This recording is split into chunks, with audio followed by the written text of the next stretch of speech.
all the same. All you can do is play the game. Oh, do we say goodbye? Refuse to question why. I'm sad to say I'm sorry, so lie. Pretend that you're okay. Swear that you will stay. Keep trying for one day. I'm sick of all these lies. Don't care if I capsize. There's nothing left for me to hide. Don't wanna live a lie. Too many lows, too many highs. Too many things to criticize. And so I leave it all behind. Don't wanna live a lie.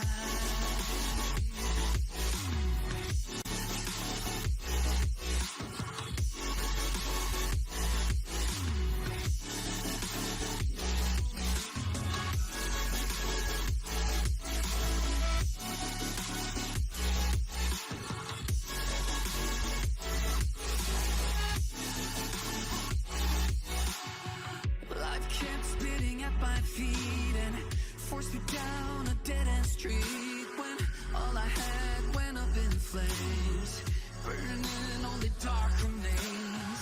I cover up every part of my skin, oh, 'cause I don't like the person within, oh. I know I'm the one to blame. All I can do is take the shame, oh. Do we say goodbye? Refuse to question why. I'm too sad to say I'm sorry, so lie and pretend that you're okay. Swear that you will stay. Keep trying for one day. Whoa, I'm sick of all these lies. Don't care if I capsize. There's nothing left for me to hide. Don't wanna live a lie. Too many lows, too many highs. Too many things to criticize. So I leave it all behind. Don't wanna live a lie.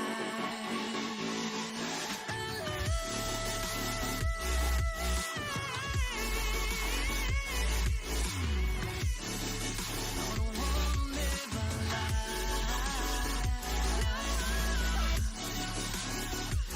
Live a lie.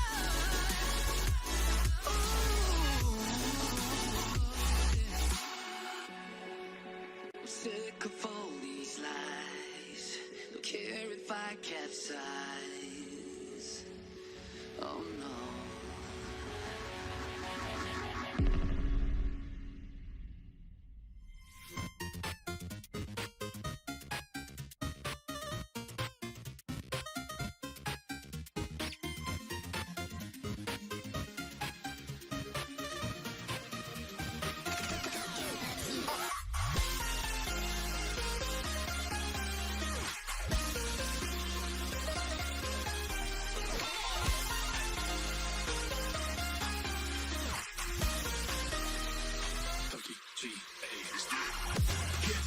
Get up. We want you to get on your feet. Stand up, stand up. Come on, get loose with the heat. Right now, right now. Pick your body till you black out. So get the fuck up.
And you're not listening.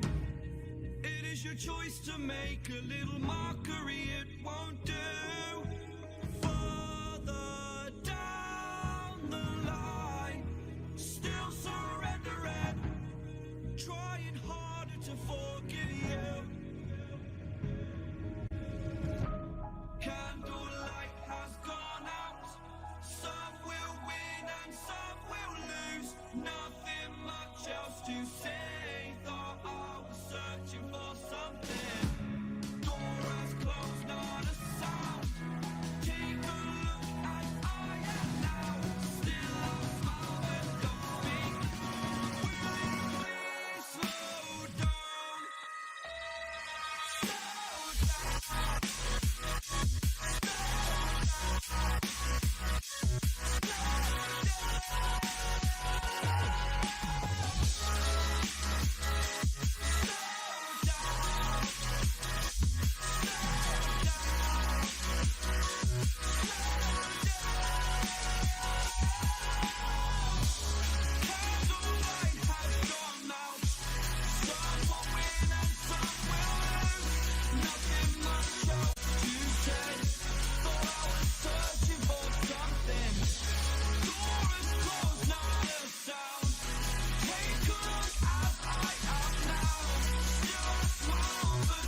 speak.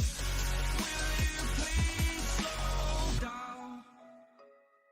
Slow down, slow down, slow down. Seeing monsters out your window. No, you can't sleep, you pretend though. You don't have to play the hero.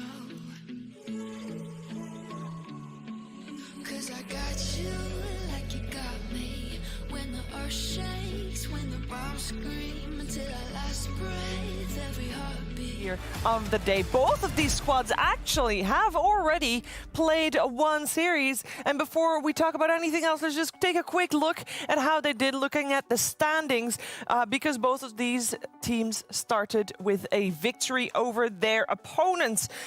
We have Team Liquid here, top in the charts. They had a 2-0 against Viking, and Team Nigma had a 2-1 against Team Alliance. And I already have Kyle raising his hand. What's up, Kyle? Just wanted to note that the 4 teams invited all have wins. The 4 teams that have come through the Decider tournament all have losses. Oh. And I do believe this is a pattern we're going to see continue. I would be very surprised if this is not the top 4 that all go to attend the major. They are better than their opponents. They were coasting. Not high coast, but coasting through the previous season. Now it's go time. These big teams are going to start to show up and demonstrate that skill gap. Well, let's see. Both of these teams are invited, so we're going to have our first divide maybe here with these two. Let's start by focusing on Team Liquid. We had Team Liquid facing Viking, and before their game, Moxie, we had Insania on the interview saying, you know, we're just going to see how it goes. They crushed their opponent. Like, their opening series was absolutely dominant. Yeah, it's actually very interesting. A lot of these teams, when we go in for the interviews, they're like, well, we'll just see what happens, you know, both of them actually when they did their interviews. So it's kind of like they just don't want to set expectations too high, despite the fact that these are, you know, TI level teams. And they're really, you know, they're showing up, which means we're only going to get better Dota as we get further and further into the season. Yeah, and we have Team Liquid, of course, former ESL 1 Germany champions, and they have looked quite good. They have seemingly gotten better over the 2020 season, would you say, Kyle? I mean, they certainly stayed good at what they're good at, Sheaves. Lone Druid, twice. Puck CM in the opening a couple times. They haven't really revealed much, but yeah, unsurprisingly, Koifa is still an excellent Lone Druid player. Who would have thought? So I expect Kuro is not going to let them get that second phase, or knowing Kuro, he will, but he'll have a much better plan than their previous opponents. Well, let's see how Insania feels like they're looking before this series.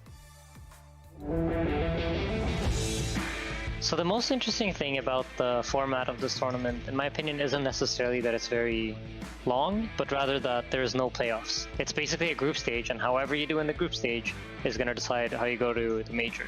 I've never played a Dota event like this before, so it's going to be interesting. I think every single game that you play is going to matter a lot more. Overall, it's fun to see something new, and I'm excited to see how it's going to feel. I don't really know, and I won't know until we've played it out, whether I prefer it or prefer the older system, but it's a new and interesting thing, so I'm excited to play.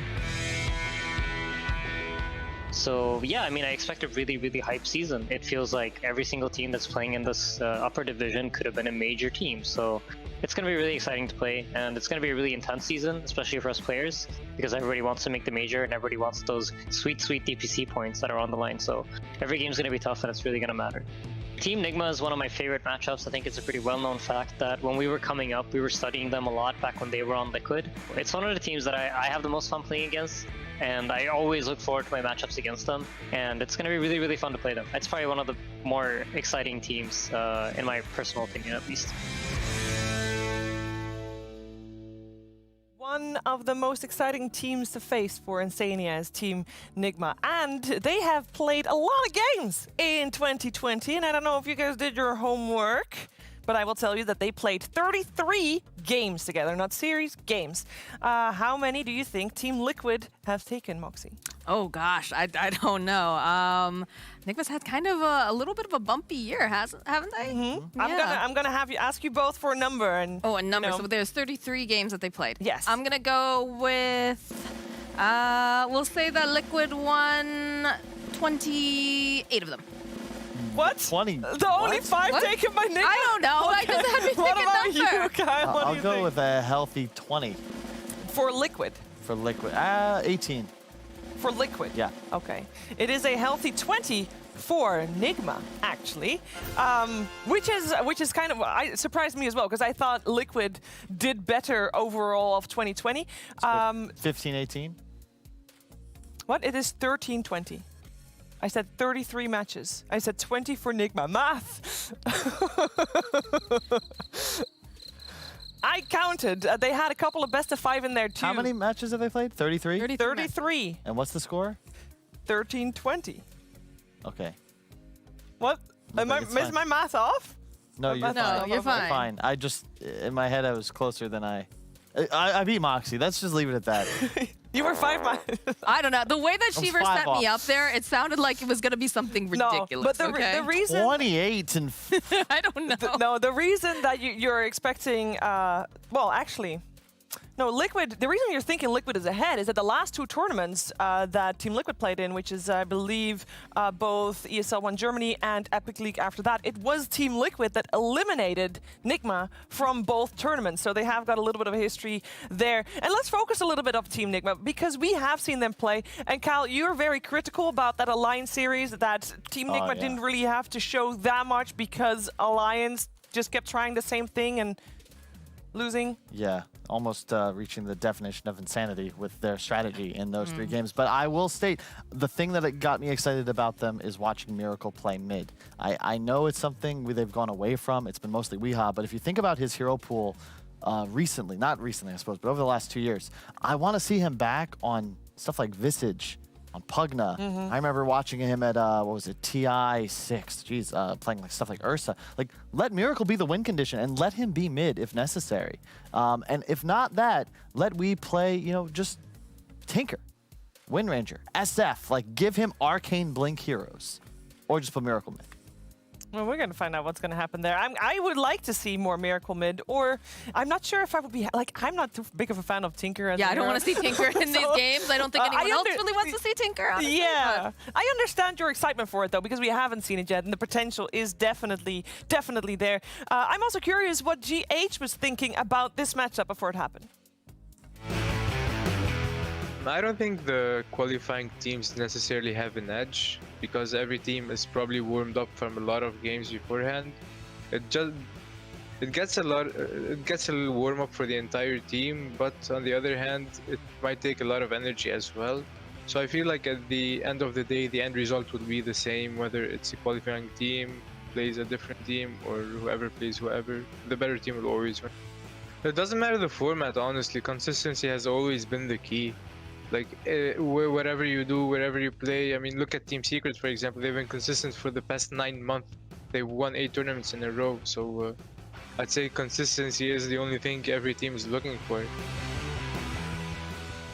But Team Liquid has been performing better and better lately. I feel like their team is improving a lot throughout the years. I like the guys in real life. They're nice guys, and I have nothing to say about the matchup because I feel like we don't really know what they're up to, what they've been doing lately, because we didn't scrim or do anything, so it's just gonna come as a surprise and we're gonna see how it pans out. For the moment, we just feel confident. We feel like we need some preparation time and we'll be doing good.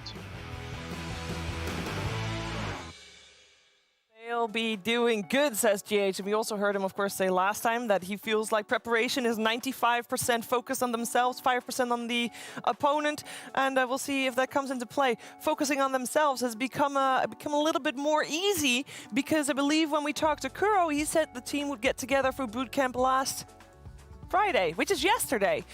So seeing if that makes a difference as well. Do you think that will make a difference, Moxie? I think so. I think it's also, you know, the camaraderie, being around each other, being able to bounce ideas off of one another. That'll definitely help. And it just makes communication stronger, which is always very, very important. Yeah, especially for a team like Team Nigma, which we always say that they thrive on LAN. So, you know, they got to feel each other's energy there as well. We're going to find out what these two teams have in store for each other after the break.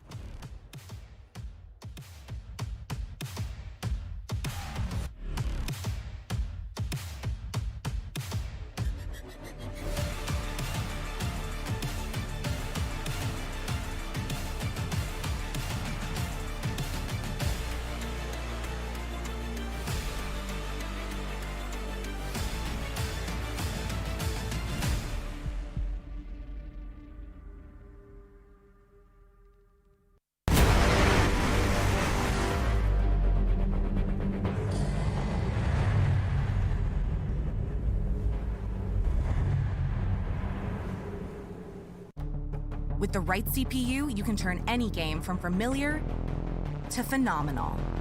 Unleash the potential in all your gaming with Intel 10th Gen processors. With its optimal balance of threads, cores, and frequency to deliver elite real-world performance, only Intel can bring Marvel's Avengers to life with in-game PC optimizations. Supercharge your Marvel's Avengers experience with Intel Core i5, i7, and i9 processors.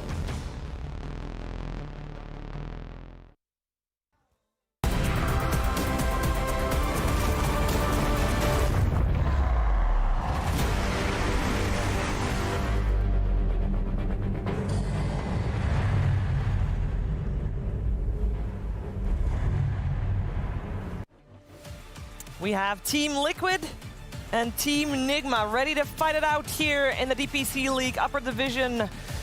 Europe, of course, and DreamLeague Season 14, powered by Intel, still going strong here together with Purge, who joined us for the draft.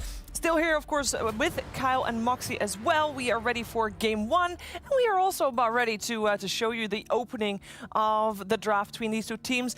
Purge, before we get fully started, what are your expectations when you see these two teams matched up against each other? I mean, the obvious thing is it's going to be a super good series because there's extremely skilled players on both sides. They've all played with each other for such a long time, so I'm sure it's going to be really cool. Lots of cool strats as well, I'm sure will be developed. I think the important thing to think about as well is that last time we saw Team Liquid, they went with very similar core heroes every single game. And this match, we'll see if they're going to end up sticking to the same stuff or not. Or maybe Nigma will push them into a weird place. Well, it'll be difficult as Nigma just took one of those cores away in their first overall selection in the puck and did a solid for me and my sanity and banned Lone Druid first too. Liquid going back to one of their old staples. This goes all the way back to 2012 in a different video game. Nymphadora Armadon. Now Coddle Bristleback. Same concept. Spam quills, give mana, run at enemies. Yeah, it is a tried and tested combo, and we've mentioned it multiple times already. We've just not seen it yet. This is the first time that we see it, I believe, at least in Europe and CIS from the matches that we've covered here on this broadcast. Do you like it? Like I know Kyle liked it. Purge, do you like this combo? Yeah, I think it's pretty solid. It's not as easy to execute as it used to be, but it's still pretty effective. And between these two heroes, Team Liquid is showing like we can defend so many different places on the map in dangerous circumstances. So it's kind of a cool opening to start with. Yep. It's really nice to play against the puck because you can kind of just stand in the coil as the Bristle, and you hit so hard. You don't care about the silence once you have enough stacks going. I will say that Bristle's Aghanim Shard is one of those that I think was created near the end of their idea list because he like throws a ball of goo. It's hairball. Yeah, it's an actual, which I don't understand because he does not have hair, but it makes a wonderful noise. He's got a goatee. That's gross. I mean, I can't tell. Does that mean that somewhere the lore is now messed up and he's somewhere part cat or whatever? dude. No? I don't I know. don't know. These bans are great, though. These teams have prepped. Yes, like, you they know have. when they're quick like that this is all going according to plan. Yeah, no miracle, Slark. They're And- not making that mistake. Indeed. And they also get rid of one of the few break mechanics in the Viper, and they get rid of back because you just cannot play against that. Although they leave Nyx in the pool.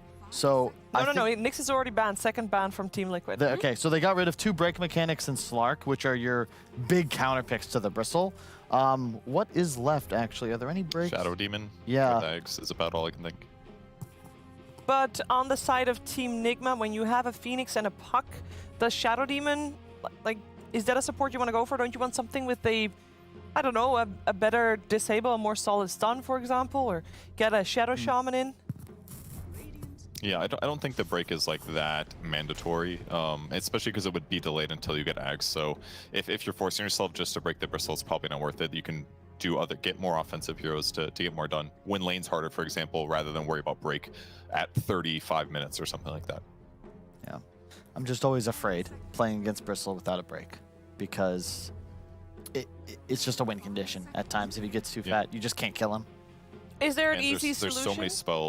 There's so many spell lifesteal items right now as well Yeah, that exactly. if you don't break his back, you can get an insane amount of quills and lifesteal yeah. for way earlier phase of the game than normal. Yeah, The Eternal Shroud. Shroud. Yeah, it's- exactly. It's built for Bristle.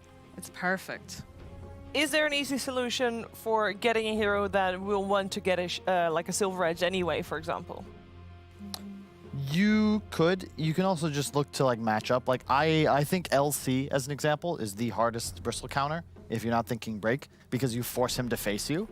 And that at least handles it in an alternative way. You have the option to do that here if you're Nigma. You could also do it even as a support, but that's like maybe a little too complicated. You can also go for something like a Necro. OD is in the pool, or you can just play a different kind of game, say a Tinker, and you split push constantly, and just abuse Hex later on in the game. Yeah, we haven't seen any Necro really at all yet. And I know that I feel like you brought it up a couple times now, Kyle. Especially good against the Bristleback, obviously, but It's just too slow. You know, you keep seeing like these Bloodseekers, the Slarks, the Morphling. They all stay on that Void Spirit even. They're fast moving. They control runes. Necro's just a waddler.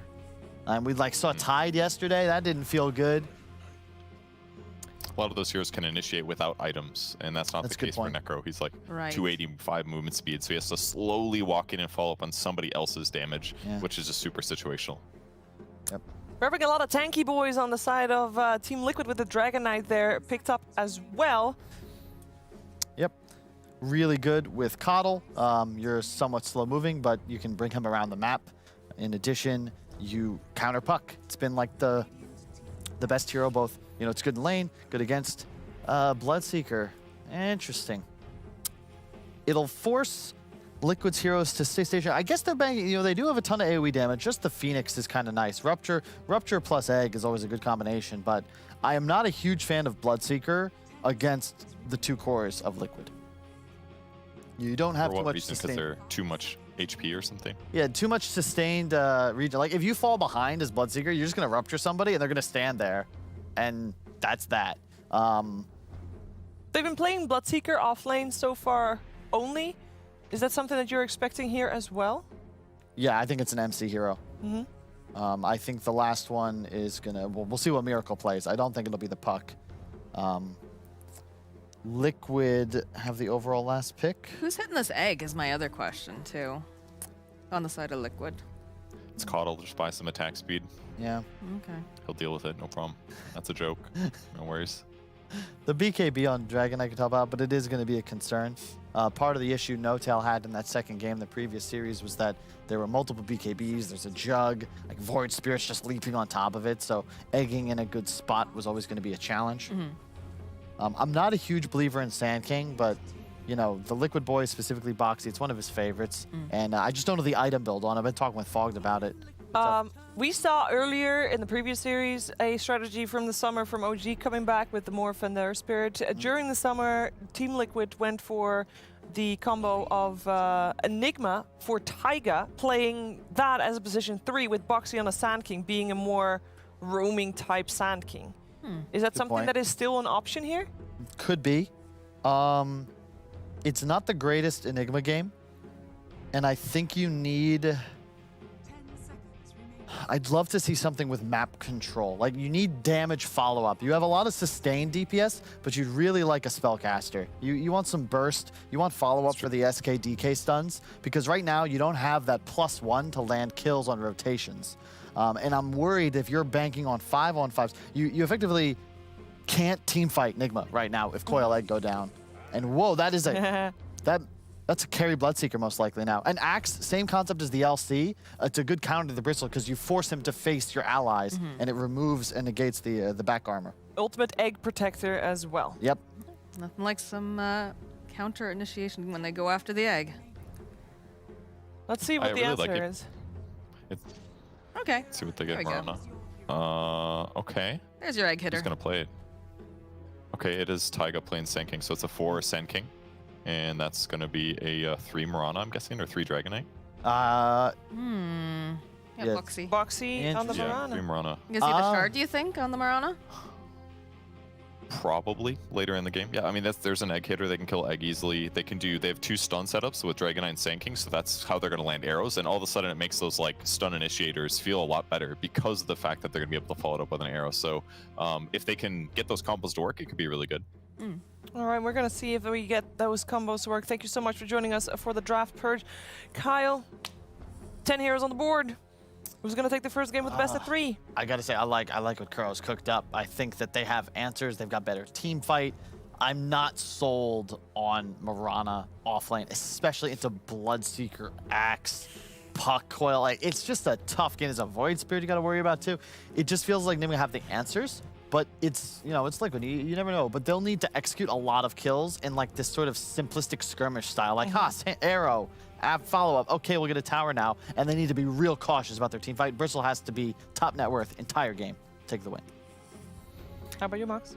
Yeah, I'm liking what Nigma's got going on. I love the idea, because again, we saw in the earlier series, the Phoenix just had nothing to protect the egg. In this case, we've got stuff to protect the egg, and it feels like they really knew what they wanted to do with this draft, whereas I felt Liquid was a little bit more like, okay, we need to find something now, and I guess this solves our problem, so I'm gonna go with Nigma on this one. All right, let's find out what's going to happen then in this opening opening game of the series. We have for commentary duo, OD Pixel and BSJ.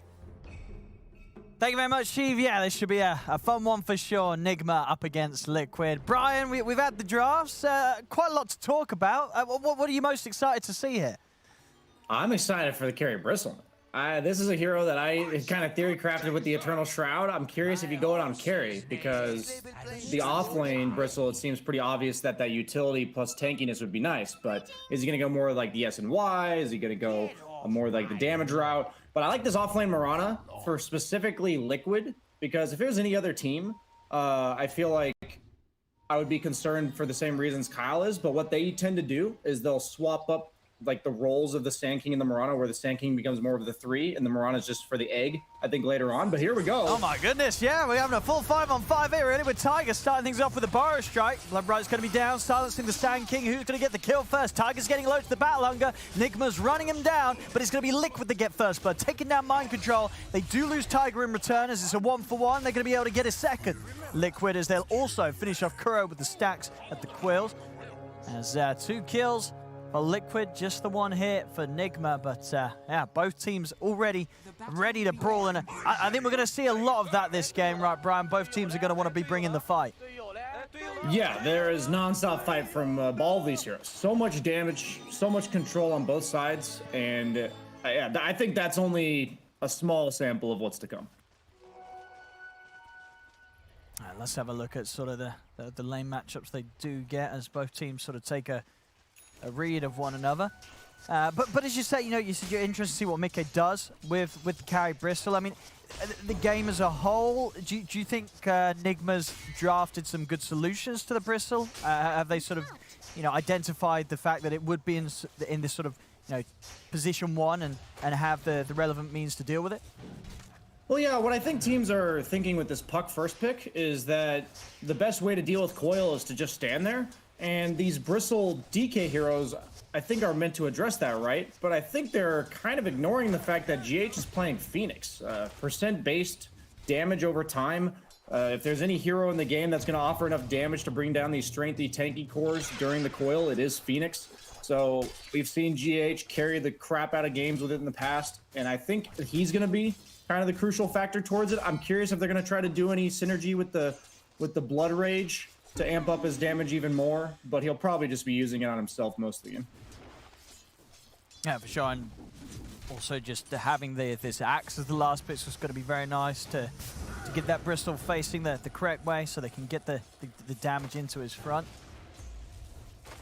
We'll see a top GH trying to mess with that pull lane. Said he's trying to get going. How we're seeing on the mid lane so far, Quake for 7 for 1. It's the 8 for 2 for We Are. Pretty even trade between these two. And down bottom, farm for Miracle. Looking pretty good so far here. 8 for 4. How much is Boxy getting out of this lane? Not a lot at all, but it's going to be what we do see Liquid doing. Looks like Boxy's sort of taking the step back, and they're going to be letting Tiger doing the farming on this bottom lane as the Sand King. So weird that they do this. It's the only team I've seen in a long time do it. It's a lot about Taiga plays these really greedy heroes, the ones that end up being like carry or like cores in of themselves from the support role, like the Enigma. And in this case, Sand King is a very heavy farming core. He becomes more of a split pushing mobile hero. I think they're gonna have a tough time dealing with him later as well. My issue with Team Nigma's draft potentially is not necessarily that they can't bring down one of these heroes, but that they can't bring down all of them. That there's just 3 very tanky, they're all going to build to live cores, and pretty much all of Nigma's team is predicated around killing them. Yeah, do you feel it for Liquid as well? We'll see down bottom. Miracle getting them rather low. He's going to start running down Tiger. Tiger's Burrow Strike still unavailable for a couple of seconds. Is Miracle going to have damage in time? No, Burrow Strike is back up. Tiger turns, but Miracle will still get the kill. Couldn't quite bring down the Bloodseeker in time as Miracle is out to the side. Maybe wants to look to try and get back in. Remnants out for Kuro. Kuro will die, but it looks like Miracle. Can he find the clean up? Boxy with the leap, salving up. Miracle trying to chase, but Boxy's got enough leap charges to get out of there. This Bloodseeker hero, man. The sustain is insane. All these little skirmishes are going to come down to like that fine line if he gets that kill off or not, because then he gets all of his health back and lives for it. But Taiga's going to be back in lane, full HP. Void Spirit will have the TP back and give him a couple salves. He does have that, so Lane's pushing in, though. Miracle might miss a decent amount of creeps. Kuroki going to drag the creeps off the tower for his carry. Quite nice of him to do that. I don't think that death's all that bad for Taiga. Boxy ends up getting a solo XP on a kill as well. And then overall, since he's coming back full health, and basically this stun combo scales really well against this Bloodseeker hero, he's not going to have some natural way to survive. So Void Spirit's going to be glued down here for a while. But yeah, it seems like both teams have so much threat on each other down here that it's pins and needles. That's all I'm thinking with this lane. Yeah, we've seen both sides just get each other very low, and yeah, but both duos sort of having to really think if, you know, can we keep pushing for this kill, or are they just going to be able to turn around and sort of turn the move on its head? So both teams being cautious but sort of aggressive at the same time. Kuros starting to show forward. Taiga, anytime he can sort of find that burrow strike and D-arrow, they'll have a pretty good shot at taking them down. What we're seeing mid, Weeha is having to take the walk back to base here. Quite probably did have a DD just a moment ago, helped him through a few waves or so.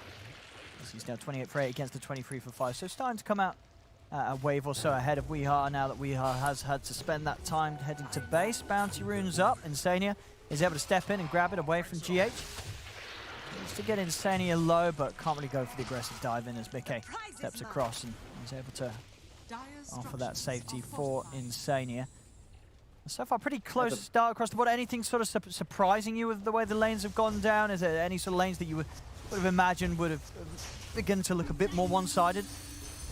No, I'd say most of the heroes in this game are kind of about getting their own stuff, as we see a Coil in the mid lane, GH with the immediate TP, and Kuroki with the reach around, but nope, the arrow from Boxy is actually going to potentially save Koikfa here. Will it be enough? Oh, it's close. No.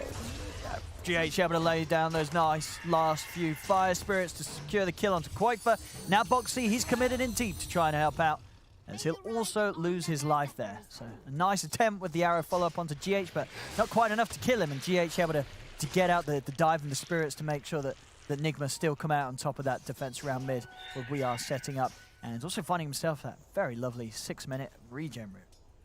Yeah, that just shows a really good understanding of the matchup from Team Nigma, because Puck just usually doesn't have enough damage to stop that original DK push. So that first DK form amounted to nothing, and that's a crucial timing to kind of slow down, because DK is a traditional counter to Puck, as we see in another lane. I'm not going to have much time to talk at all this game. That's not what Boxy as he arrows up on Kuroki. Should be able to have this here, Kuro. No further way to get out of there. Tiger comes in with the last punch. Radiant's top tower is under attack. At the same time, top lane. I mean, that's going to be a tough hero to take down right now. Mickey with the brace of the Ring of Health. Not really a target that these two are going to be able to do too much about. I just love DK against Puck, because Puck's all about that poke damage early, and DK has that instant stun to deal with Puck later. As Weeha has decided, I'm no longer worrying about this DK, as Coil is used to kill the Coddle, but this is pretty good when you make a quick rotation like that.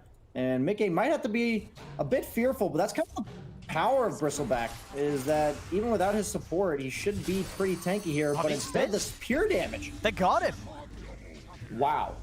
I mean, excellent move from Weeha, turning that, you know, quick straight Dream Coil into a Keeper of the Light, into a kill on the carry. Now back over towards mid. Miracle's going to come across the start to set up onto Koikfa with the Rupture. Koikfa trying to step back up to the safety of the high ground. He's not going to be able to get away, and Weeha, he's the one to turn up to clean up the glory here. Triple kill for Weeha, maybe even more. Boxy, he's getting very low. The Urn's going to tick him down, and Weeha's going to be able to get another Ultra kill on the Pug. I mean, Weeha could not be starting off this game any better here. 5-0-2 already before the 8-minute mark.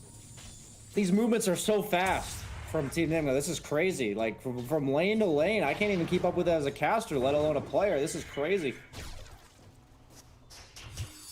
Mid, yeah, Liquid's got to get a little cautious how they poke around. Weeha not going to be able to grab his hands on the room. Will end up spawning top as Sania takes that away. See how he's doing on the progress of Miracle, going for the phase into the Maelstrom. And is this sort of just, this is the go-to build nowadays on carry Bloodseeker Maelstrom every time? Yeah, the spell damage plus, or spell amplification plus attack speed from your Blood Rage, it's just too good, right? And they also buffed Maelstrom, so that a lot of carries are buying the item. It's just crazy that they have so many tanky cores on the side of Team Liquid, and Nigma just understands that so well, because they realize if they want to bring down these cores, they need 3 or 4 heroes. And that's exactly what they're bringing. They're bringing ample numbers to every single fight. And I think Liquid, even though they're like dying on these crucial cores, maybe this amount of resources required to do so is not all that bad because they're still about neck and neck. See, a bit of a repeat of what we had earlier. We are finding the opportunity to go onto Mid Stadium with the coil. It's going to get the kill, see if Mickey can get anything in return. Weehar's already got the orb up to jump away back to safety and mind control. He bought time to step across, grab Mickey with the call, dunk him down. As Nigma just continuing to do an excellent job at finding these kills. And pretty much every attempt that the Nigma goes for in this early game to get some sort of action, especially when it's round Weehar, has just ended up in success. Liquid taking some heavy hits here when it comes to heroes. Yeah, I really do think the setup for all of this is so much about that shutting down that first DK ultimate, because a lot of these movements would be stopped if DK was applying a lot of pressure on the mid tower. But Phoenix able to defend that tower alone. As I've talked for 3 seconds and we have another engagement bottom. Yep, Tiger, he's getting gone upon by Miracle. I mean, Nigma just not missing a single beat when it comes to seizing any opportunity to just go. And as soon as that kill happens, we sweep across to Weehar. He's making moves already with the smoke, trying to find the set jump onto Bo3. Bo3's into the trees. Silence will end in time to get him away. Having to use those leaps, though, to keep himself alive. And look what they found here, too. A very juicy triple stack. They're going to be able to clear this out for themselves. That's also 4 bounties going the way of Nigma. So that's just such a well-timed move, because they knew that nobody on the side of Liquid would be able to get the top bounties. So by committing 4 heroes here, they can safely just have the Axe go pick up the other 2 bounties. Oh, they've caught Weehar. Quaker with the stun set up and a lot of follow-up too. Bo3 with the arrow, Tiger jumps in with the burrow strike. Finally able to put an end to sort of Weehar's clean opening to this game. And now top lane is Senia. He's going to bring Tiger across. See if they can take this down. They've got the combo. Burrow strike into the arrow. And they will drop the epicenter as well. They're going to need every bit of damage to take down mind control, and they will. They'll get him.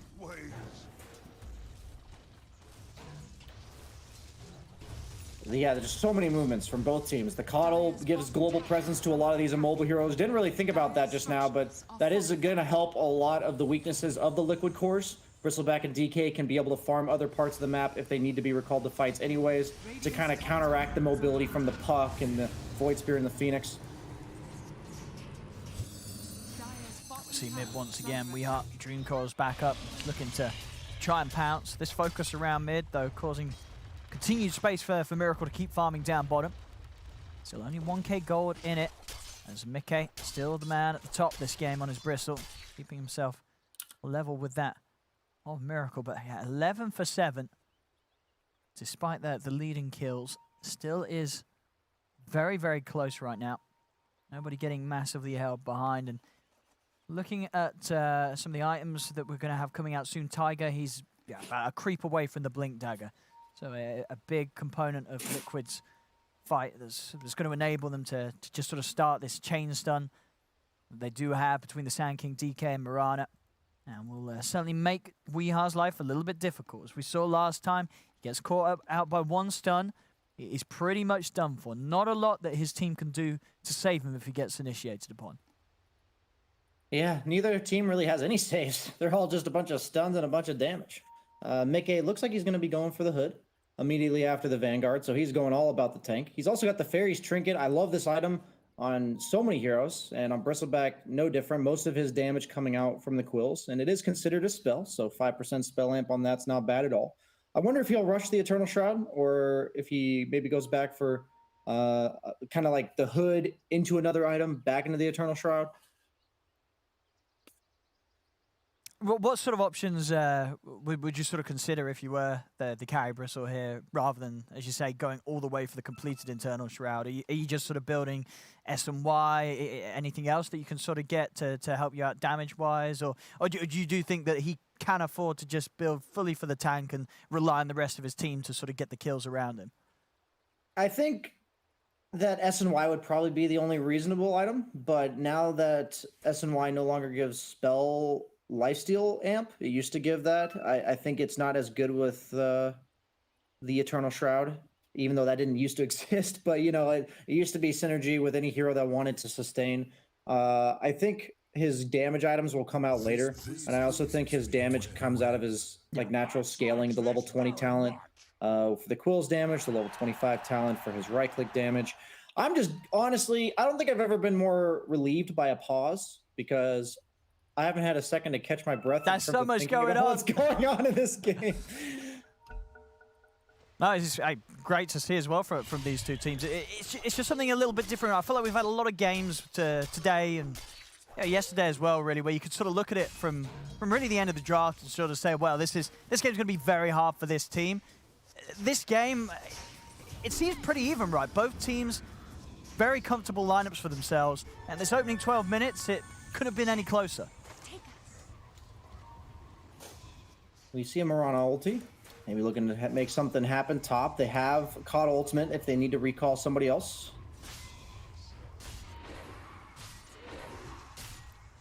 Yeah, looks like both teams are kind of just at a stalemate here. Yeah, they're bringing the 4 of them up.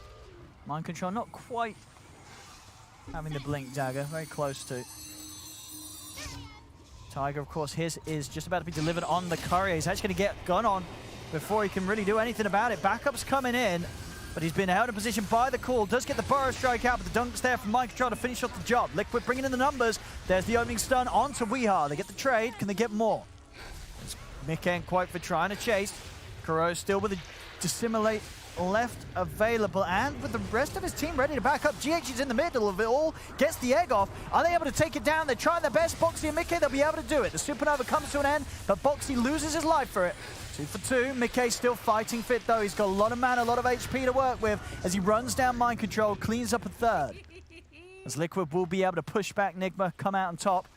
Despite their best attempts, Nigma, to really bring the fight to Liquid, entering their jungle. And as we saw, it is going to be a tricky game for GH, at least early on, to get these Supernovas off, as Liquid will be able to do a pretty solid job of taking it down, especially if Boxy's alive. Yeah, you saw the Mirana pick paying off there. He did a great job of leap dodging the axe call in order to finish off the egg. And you can tell that like he knows his purpose. He dies for it, and it's a worthy sacrifice in this case, because that egg going off will spell a lost team fight anytime for Team Liquid.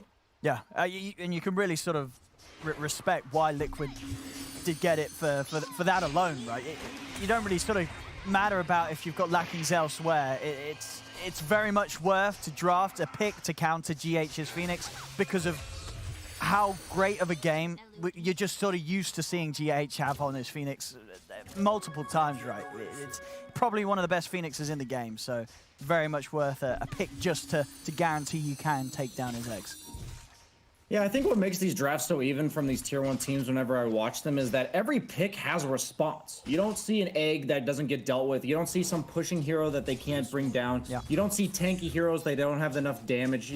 It's like every hero has a solution, you know? And that means that both teams have plays that can always be made. They can always take team fights because like there's some sort of AoE combination of stuns from the Sand King, from the Phoenix, and both teams have some semblance of tower pressure, but in the form of Nigma, it's mainly the kill threat. And so that's why Team Liquid is constantly able to contest these tower pushes. And the beauty of the Coddle Bristle combo, a lot of people think of it as the mana, but I'll just harp again, or like reiterate the fact that the Coddle being able to bring the Bristle from wherever, he's basically a Spectre in regards to where he gets to farm. Like, it's not a matter of like, you know, his teamfight presence, but the fact that he can be farming anywhere on the map as a hero that usually struggles with mobility, suddenly that's a lot of efficiency that racks itself up. And even though he had a couple early deaths, Bristle's still #1 net worth 15 minutes in.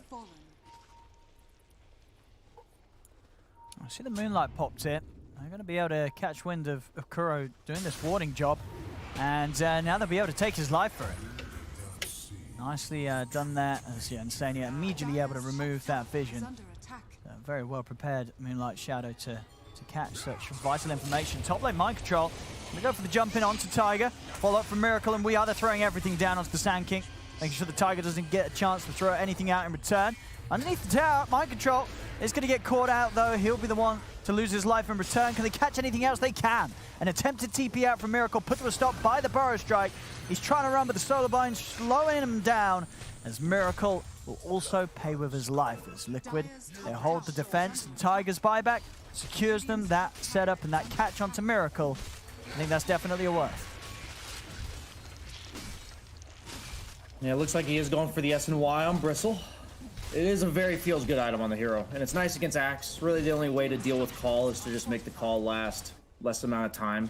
It's going to allow him to be more mobile in fights. It's also going to be a good way to deal with the Rupture. The status resistance makes a lot of sense this game, as they're going to try to bring down this tanky boy. They are. Straight in they go, and with the three of them, they got quite the damage to do so. They have it as Tiger comes in with the counterplay. The Burrow Strike comes down, but GH will be able to pop the Supernova. So as great as the Burrow Strike is, Liquid's got to back off.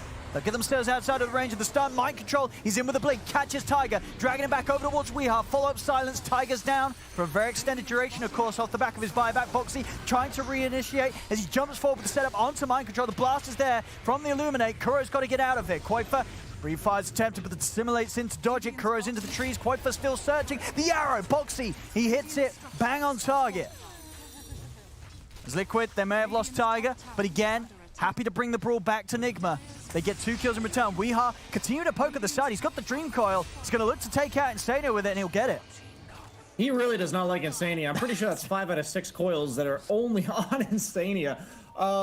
The crazy part about this Bristle pick is even though it was first rounded, it seems like they have a decent amount of damage. But when I was talking about the draft, how all their heroes are about killing people, it seems like, yeah, every hero wants to kill people, but they don't have like the Slark or the OD or like the Ursa, a hero that, I guess OD not as much anymore, but the hero that capitalizes on the enemy living longer, right? Feasting on them with stealing stats or doing more damage. You see that they can bring the Bristle down to like 20-30%, but they just don't quite have the finishing blow. And if they don't bring down the Bristle, that's about the Liquid's equivalent of not killing the Phoenix Egg, right? Because he's gonna have all that damage dealt to you with the Quills. He got it salved up by Insania so he could rejoin the fight. And suddenly you're seeing the power of this Bristleback, and they've been stacking Ancients all game for him as well. So a hero that isn't traditionally known to farm super fast is suddenly skyrocketing in net worth. And this is just the dream game so far for him, despite being first rounded. Yeah, it really is. We see that on the stats. He's found just as much from neutrals and Ancients as he has from lane creeps. Because of this insane amount of stacking that's been going on for Liquid, and as we've come to know just as a team throughout all of the sort of recent appearances, especially in the second half of 2020, Liquid just by far the team that stacks the most. It's Liquid trying to set up with the Moonlight. Nigma pretty prepared though, as they're all here as a 5-man on the high ground. So he was able to find the jump on who. As Weehaw, he's going to show himself mid. Quaifa in immediately with the Dragon Tail stun. Have they got the burst to kill him off? They do. Tiger has the follow-up epicenter. They take down Weehaw. Now they're going to look to try and get back out. Tiger with the Burrow Strike, but he's already been ruptured. Getting burnt low by the Sunray. Mind Control comes in with a Berserker score to finish him. The egg is attempted, but again, Liquid, they take it out straight away. They also find the cleanup on Miracle. As Nigma, they've got to run, but Quaifa in with the Blink Dragon Tail catches Kuro as well. As this time, a clean team fight win for Liquid as they take 4 heroes down. Yeah, this is getting out of control quick. These tanky heroes, it's all about hitting that threshold, whether or not they can burst you. And if they're being forced to now rupture a Sand King, that's kind of what I was worried about when I saw their draft, is that if they fall behind at all, there's just too many tanky guys. There's not enough spells to be casted on the side of Nigma to bring these guys down. Number one weakness of Puck is sustained damage over time. And this is a hero that's been getting first rounded, considered very powerful this patch. And I think it's amazing to see these top tier teams kind of just dissect a hero. It's like their entire draft is predicated around being so tanky that the damage from Puck eventually becomes underwhelming. And this is your mid hero. They didn't counter some 5-position hero. This is a mid Puck. And they try to make up for it, I think, with the Bloodseeker Axe. A lot of burst damage, pure damage. And I see what they're going for, and I really like it, but it's proving to just not quite be enough. No, for sure. And in a game where, Nigma's been getting a lot done. It's not like they're suffering in the play. It really is, as you say, just an element of the fact that the heroes they have is is just not quite able to do enough to really deal with what Liquid's able to bring at this point of the action. You see, obviously, we are trying to get the Lincoln Sphere done so he has some sort of safety against this solid initiation of Quite Through with his Blink Dragon Tail that's caused the death of him a couple of times now. I wonder if skipping that Spirit Vessel might be a massive mistake for Weehaw here, because to bring down DK and Bristle mid-game, I think that reducing their heal over time, for Bristle, since he reduces 40% of the damage, every single health that he regens is even more impactful during the middle of a fight, because it represents more damage that you have to do to him. And they went for this Witch's Blade, which is a very common item we've seen on Puck, but this game, those times where Bristle barely lived, the times where DK barely lived, might not have been the case with the Spirit Vessels. So I wonder if they'll talk about that one after the game. But obviously this one's not over just yet. Liquid looks like they're grouping up, ready to smoke. Showing Bristle in lane, that's one of his strengths as a carry, is that he can kind of just farm wherever, and you never want to go on him. Especially against a team like Liquid that's always going to have this sort of setup, as we see Mickey having the whole team behind him. Nigma, if they do fall for this trap, they'll certainly get hurt. That's up top. Hunting for Kuro. Tiger. Quite finding the Burrow Strike. Kuro's, have they got any TP cancel? No, quite first blink still unavailable. So Kuro gets away. They're going for the Broche. Mickey's going to start slowly wearing it down. Nigma, they do have the smoke, and they have got the jump ready. See what sort of fight they can try for mind control. A little off the mark with the call. As now Tiger, he's in with the counterplay, gets the Burrow Strike down onto the two of them. GH going for the egg. They're trying their best to take it down. Can they put an end to the Supernova? They can. Again, taking it out. Both Mickey and Quoitford just focus the Supernova completely. GH will buy back, but now he's without the ultimate. Dire's bottom tower is under attack. Look at Insania's inventory. He's got the shovel, he's got 3 salves. Mickey gets healed back up, runs right back in. We're going to see as well an attempt from Nigma again to get the fight going. Mind control is getting low. Tiger's able to finish him. Jumps him with the Burrow Strike. As it really just seems to be what you're saying right now, Brian. You know, Nigma, they're trying to do something, but it almost just feels impossible right now. Like what can they do? They're sort of running out of options against Liquid's lineup right now with the build-up, the itemization they have. These heroes just seem too much for Nigma to deal with.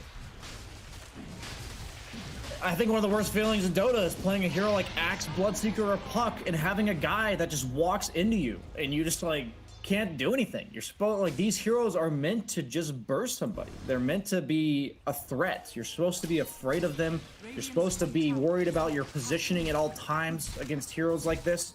And Mickey, he just ran straight up the high ground, you know, with no care in the world. Doesn't even care if he's facing them. I love the Sand King pick specifically here because it offers an AoE stun that punishes them grouping up around the Bristle. We saw it top earlier when they tried to burst him when it led to the 4-man Burrow Strike. We saw it there. Just some sort of deterrent similar to the Axe with the Phoenix Egg. Bristle is going to force everyone to group around him because if they don't hit him with 4 or 5 heroes, they're not going to kill him. And a lot of times people say, just ignore the Bristle. But he's hitting for 350 damage when he's got those Berserkers, or excuse me, Warpath stacks going. Right. I mean, for Nigma, is there any sort of... I mean, you know, you look at the sort of the Bloodseeker carry, Miracle.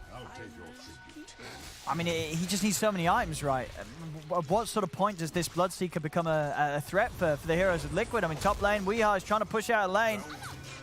He's able to get the phase shift off, but Dreamcall as well, buying him some time. He'll be able to make it away. Into the trees he goes. He won't die today. Yeah, Liquid's farming all 3 lanes, though. Bristle's farming bottom, Coddle's pushing mid, and the gank top is more of a, get out of here, this is our lane. And if Coddle groups up with his team top, he can bring the Bristle with him. Mickey's doing the same thing as we just saw top, bottom, but he can do it by himself because he's got the Aegis. This is all just map control. They're the sheepdogs. Nigma's the sheep. They're just trying to herd them. That's all they're trying to do. And now Nigma is stuck on their triangle. This is what I see almost every tier 1 team do with their Aegis, right? They're just going to slowly just group you together and then eventually choke you out so that the net worth lead is going to go up and up. If they can kill this Sand King, that'd be really good. But Taiga, he's ready. He's not going to get surprised by this kind of stuff. He knows he's alone. He's the one vulnerable on his team, and he is instantly ready to react when the Axe tries to jump him. So much pressure coming in from Liquid now. Okay, knocking on the tier 2. There's Nigma. I mean, they still have the 4 of them sat top. He's just sort of behind Miracle in case a jump was to come in on him. Abyssal Blade done. 26 minutes in. This is some crazy levels of farm on Mickey's Bristle. It's all from the Coddle stacks and the mana. He doesn't have to buy any mana items. Yeah. And he gets all those extra stacks. It's just so nice for Bristle. One of his biggest weaknesses is having to buy so many regen items to actually use his quills off cooldown. But that's just not the case with Keeper of the Light. Oh, instantly Dragon Tail stunned. At the same time, Taiga just moves over towards the backlines, commits with the bow strike. GH is forced to Supernova very deep, as they can easily keep themselves out of range. They do get the core control on the Tigers. They take down Taiga. Miracle's trying to fight against this, but Mickey with the basher, with the Abyssal, he's just bashing him up, controlling Miracle through the BKB. As Miracle's down for a minute, no buyback. Kuro will be soon to fall, and Liquid, they can just start taking the base. They've got the creeps moving in on the bottom. Backdoor protection comes down. Weehar's trying to clean them out, push back these waves. But it's only down to him and GH, and it really does feel like that just the last 10 minutes of this game, it's just been a walk in the park for Liquid's lineup. Radiant's bottom barracks has fallen. Radiant's middle tower is under Yeah, the pace of this game was absolutely nuts from both teams. And it was definitely this threshold where either the Liquid cores are burstable and they can't play the map, in which case they're going to be inefficient and they're going to fall behind, or the Liquid cores are unkillable and they can play all 3 lanes. That was kind of the story of this game, and it went in Liquid's favor. I think both teams made a lot of good moves, but at the end of the day, like, just a few things where Mickey doesn't quite get brought down top. These momentum swings in these type of matchups where it's like, can you kill us full to 0 or not, are going to completely decide the game. And Liquid looks like they're going to completely run away with it, as they now run away after killing 2 lanes of barracks. Yeah, now 21k here at 28 minutes in.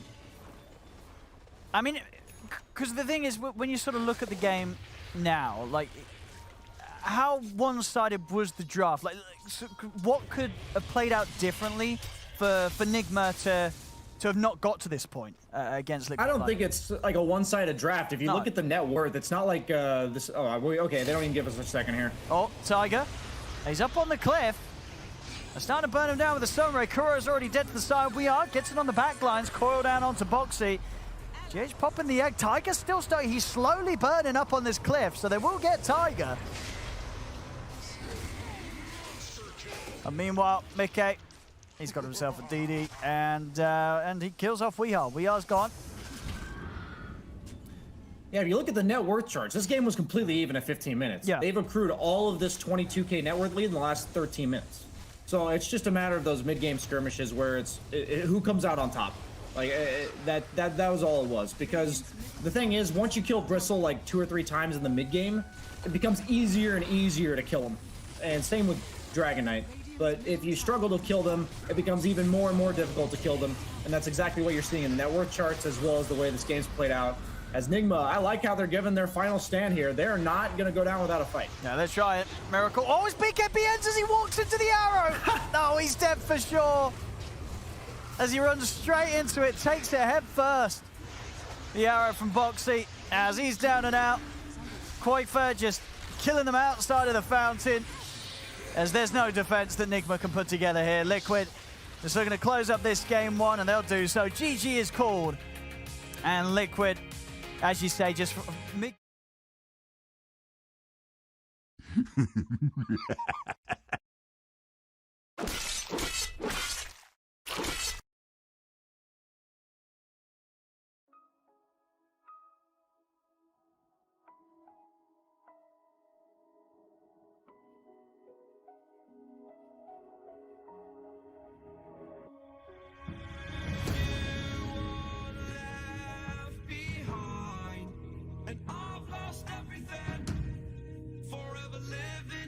the dark. I feel so alive. Still remembering what I want, but it ends with you. Candlelight has gone out. Some will win and some will lose. Nothing much else to say. Thought I was searching for something. Door has closed, not a sound. Take a look as I am now.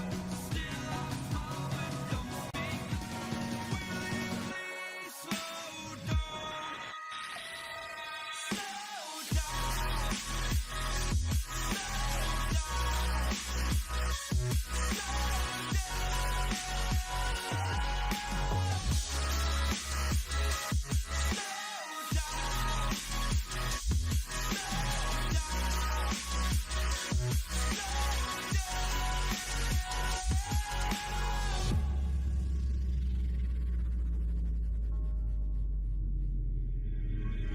Unreal intertwined, and you're not listening.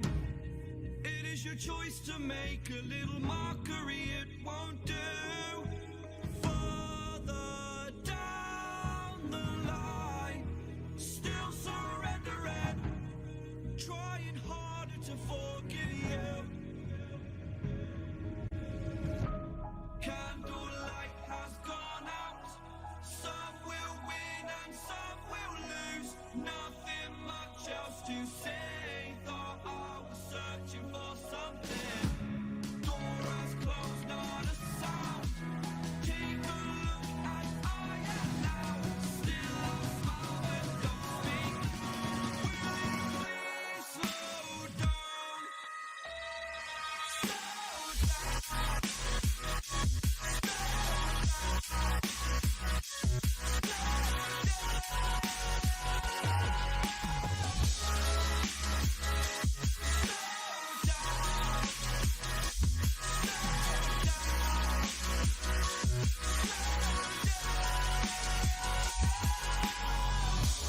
Candlelight has gone out.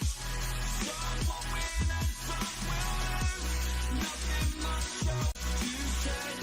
Thought I was searching for something. Door is closed, not a sound.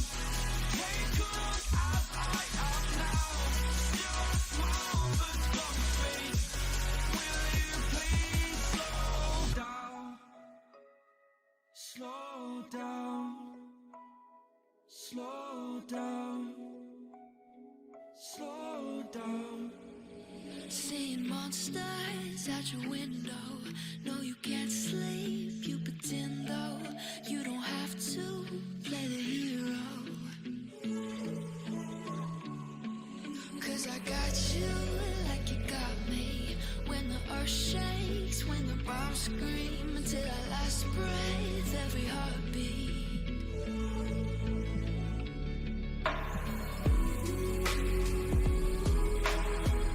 You know I'll come running.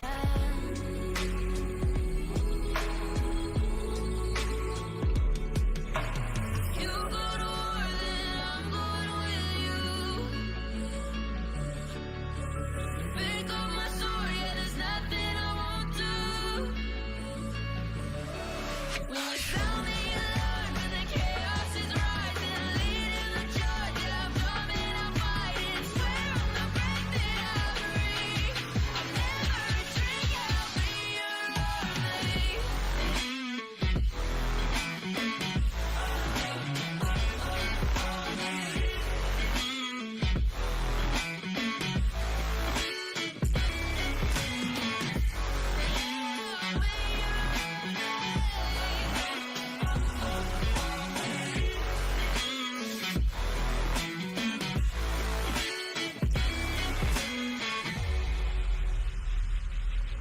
When your nightmares turn to real life and the ground's filled up with landmines, we will face it, standing side by side. You know I'll come running when you need. I'm coming.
I'm coming to fight. I swear on the breath that I breathe.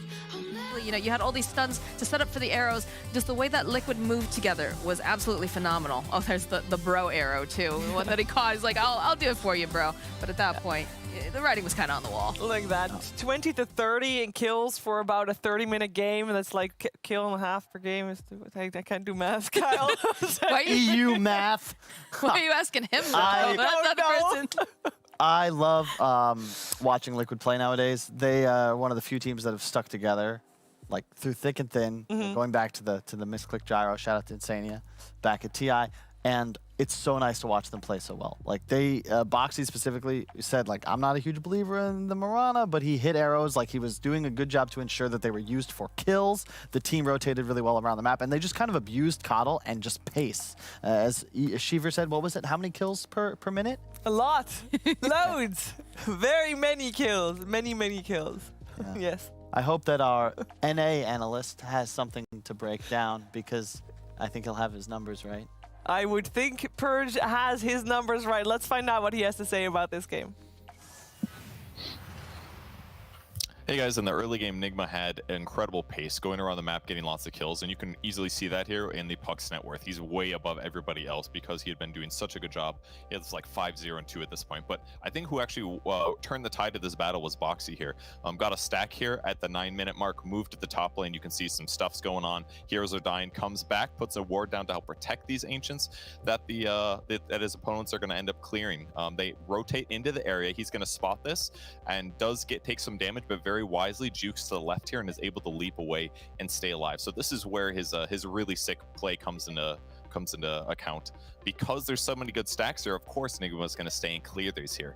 And it's after 7 minutes, and very crucially, they haven't had time to jungle because they've been so active around the map getting things done. So you're going to see some neutral items drop. You got an Ironwood tree drop first off. You got a Faded Brooch. Everybody wants one of those. He knows it's about time to leave. His teammates are scouting out, but right before he leaves, there's an arcane ring. You can't pass up an arcane ring when you're playing Puck. He goes to grab it, but that greediness, wanting that neutral item, is what Boxy was waiting for. The first stun comes, the second stun comes, the third stun. That was Weeha's Puck. He's unkillable, and look who gets the kill. It's Boxy. He knew exactly what he was doing in this game. He brought them back into this with the nice stacks, the vision, and that's why they won the game. All because of that stacking play. It is an absolute Liquid special. The stacking, the infinite stacking. Boxy did it. We know that Insania does it every match as well, and it just caused that bristle to just spiral out of control. Rule number 1 in Dota 2, don't do nothing. Boxy is having a miserable game. He also got no gold from giving those stacks. If it's your teammates that kill it, you get it, but he gets something even better, the kill on Puck. But please, take that as a lesson. Don't do nothing. It's why Liquid is so strong. It's why you watched OG in the previous series. They're getting something done on the map, even if their game is miserable, and they help out their boy. And Mickey was just huge. You can't kill the Bristleback with the draft that Nigma had once he gets ahead. No, was this? But this was not a draft win, right? This was just an outplay, Moxie. I think part of it too, and I heard the boys mentioning this during the actual cast, is that they just got so tanky. They got so big that there was just no burst damage that was going to be able to take them down after a certain point. And then they just literally throw their bodies, throw the stuns out. You see an arrow just come flying out of the corner of your eye, and they just pick them off one by one. Yep. I don't think that there really will even be a hard draft win in this series. It's just about who executes better. I think both squads had win conditions. It's just that Liquid were ahead, and the thing is their draft went ahead is easier to play and continue the lead, because to Moxie's point, when DK and Bristol are this fat, there's just it's so hard to play because they're just running in, and eventually someone's going to get stunned and there's going to be an arrow on top. And what are you going to do? You know, Puck, Bloodseeker, or these supports, they're all very squishy. Well, I'm very curious what kind of adjustments will be made in the draft for the second game, and we will find out what adjustments there will be after this break.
intertwined, and you're not listening.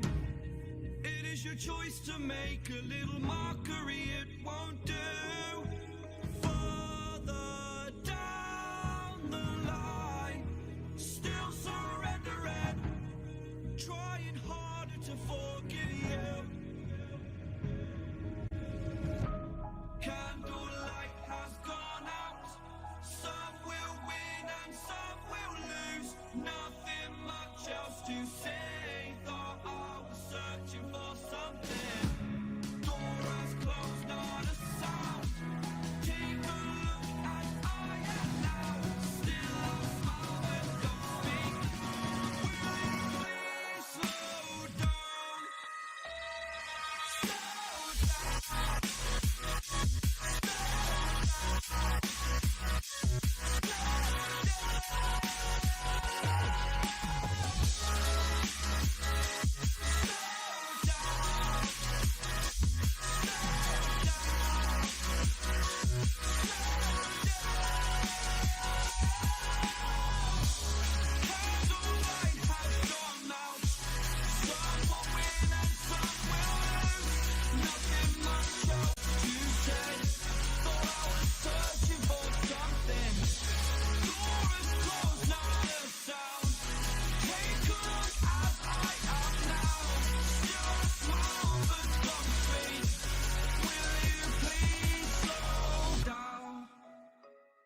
Slow down. Slow down, slow down, slow down.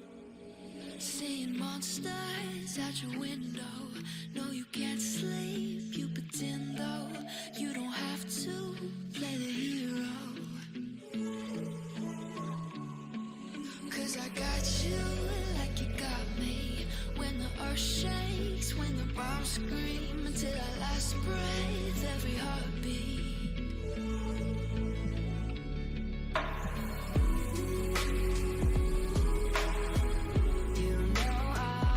Perfect. Absolutely. Wait a perfect. sec, one sec, Moxie. Because yesterday you said you were an Alliance fangirl. Today you're OG and Liquid fangirl. And 4 days ago you said you were a big fan of No. Liquid and So Alliance who are my two EUs. EUs. So you're regional base? I am regional base, yes. What are you gonna do at a major Yeah. where there's I'm gonna be six different excited. She won't have this regions? problem at a major, okay? Not both of those teams are going to be there. I'm gonna be excited to see good Dota. You know, like very at the end of the day. political correct. At the end of the day, you know, you want to see the plays, you want to see them doing well. True, that is Yeah. true. And shout out to all of the Complexity fans. I'm sorry if any of you are still there. We lost a lot. You had any to begin with? Yeah, at least I had a strong dozen. Maybe two. A strong dozen. Yeah. All right, so we have Team Liquid on the Dire once again. They go for the DK once again, an early pickup, still quite sturdy there. Earth Spirit, actually not banned this time around, so picked up instantly. And Puck and Phoenix again for Team Nigma, even though it didn't work out. Yep. Do we like it? I do. It's just this. I don't know a good word for it, like a trump card philosophy of drafting, where you have a puck, problematic, so we have a DK now. So we're never going to have a ton of issues. We can always kill this hero. It's like we saw yesterday or the Nigma Alliance series, where Miracle's playing this Slark, and there's no BKB piercing disables. You don't really have an answer to the Slark. Puck can create similar issues if you don't have this one-to-one, stun. Got him. All right, guys, get him. And the other thing I really like about what Liquid's doing is that in all of their drafts so far for the DPC, they've been picking quite for these heroes that are not only really difficult to gank in lane, but are also very good at pushing towers. So, and that they find that piece so important that they keep picking it up in the first phase. Would have been Lone Druid if not Dragon Knight, but Dragon Knight worked last game, so they just have to draft slightly different around it. Yeah, that's and really also. Nigma had the same opening lineup too, but this time they banned Caudle, so they felt like Caudle was the issue in making last game hard. Yeah, that's a really good point. Liquid, and you'll see this if you really study the patterns of how teams draft, but they like to check the same boxes. You can't prioritize everything in a draft, but specifically Liquid really value stuns. This is like one of those old school lessons, like on our Han 10 Commandments. Pick stuns. If you can't stun people, you can't kill them, and everyone is equally talented when stunned. Shiva and Miracle are the same player when CC'd. I actually beat Miracle once in a pub. I feel like I'm better. No. Are you sure were you sure Miracle or the... No, I actually beat Miracle in a pub. 100%. I beat him, and then Sing Sing sent me a T-shirt saying that I beat Miracle because it was in a Sing Sing stack that I beat Miracle. So it was a promo for his stream. Well done. Truly done by myself. It was instrumental. The point was... Victory. That should go on your Liquipedia page, girl. Yeah. What did you do? You gotta put that up there. Stuns, tower pressure are the big ones for Liquid, and DK provide both. And there she is, telling you, Sheaves, we got to see this hero more. Yeah, I mean we've seen it twice already from Team Liquid. Three? No, from Team Liquid twice. Before This is the third time. Yes, this is the This third is time. the third time. Yes, we've seen it twice before this. This is the, you know, they've already done really well with it. And lucky number 3. You know? It's only gonna get better from here. But Thank you, Moxie.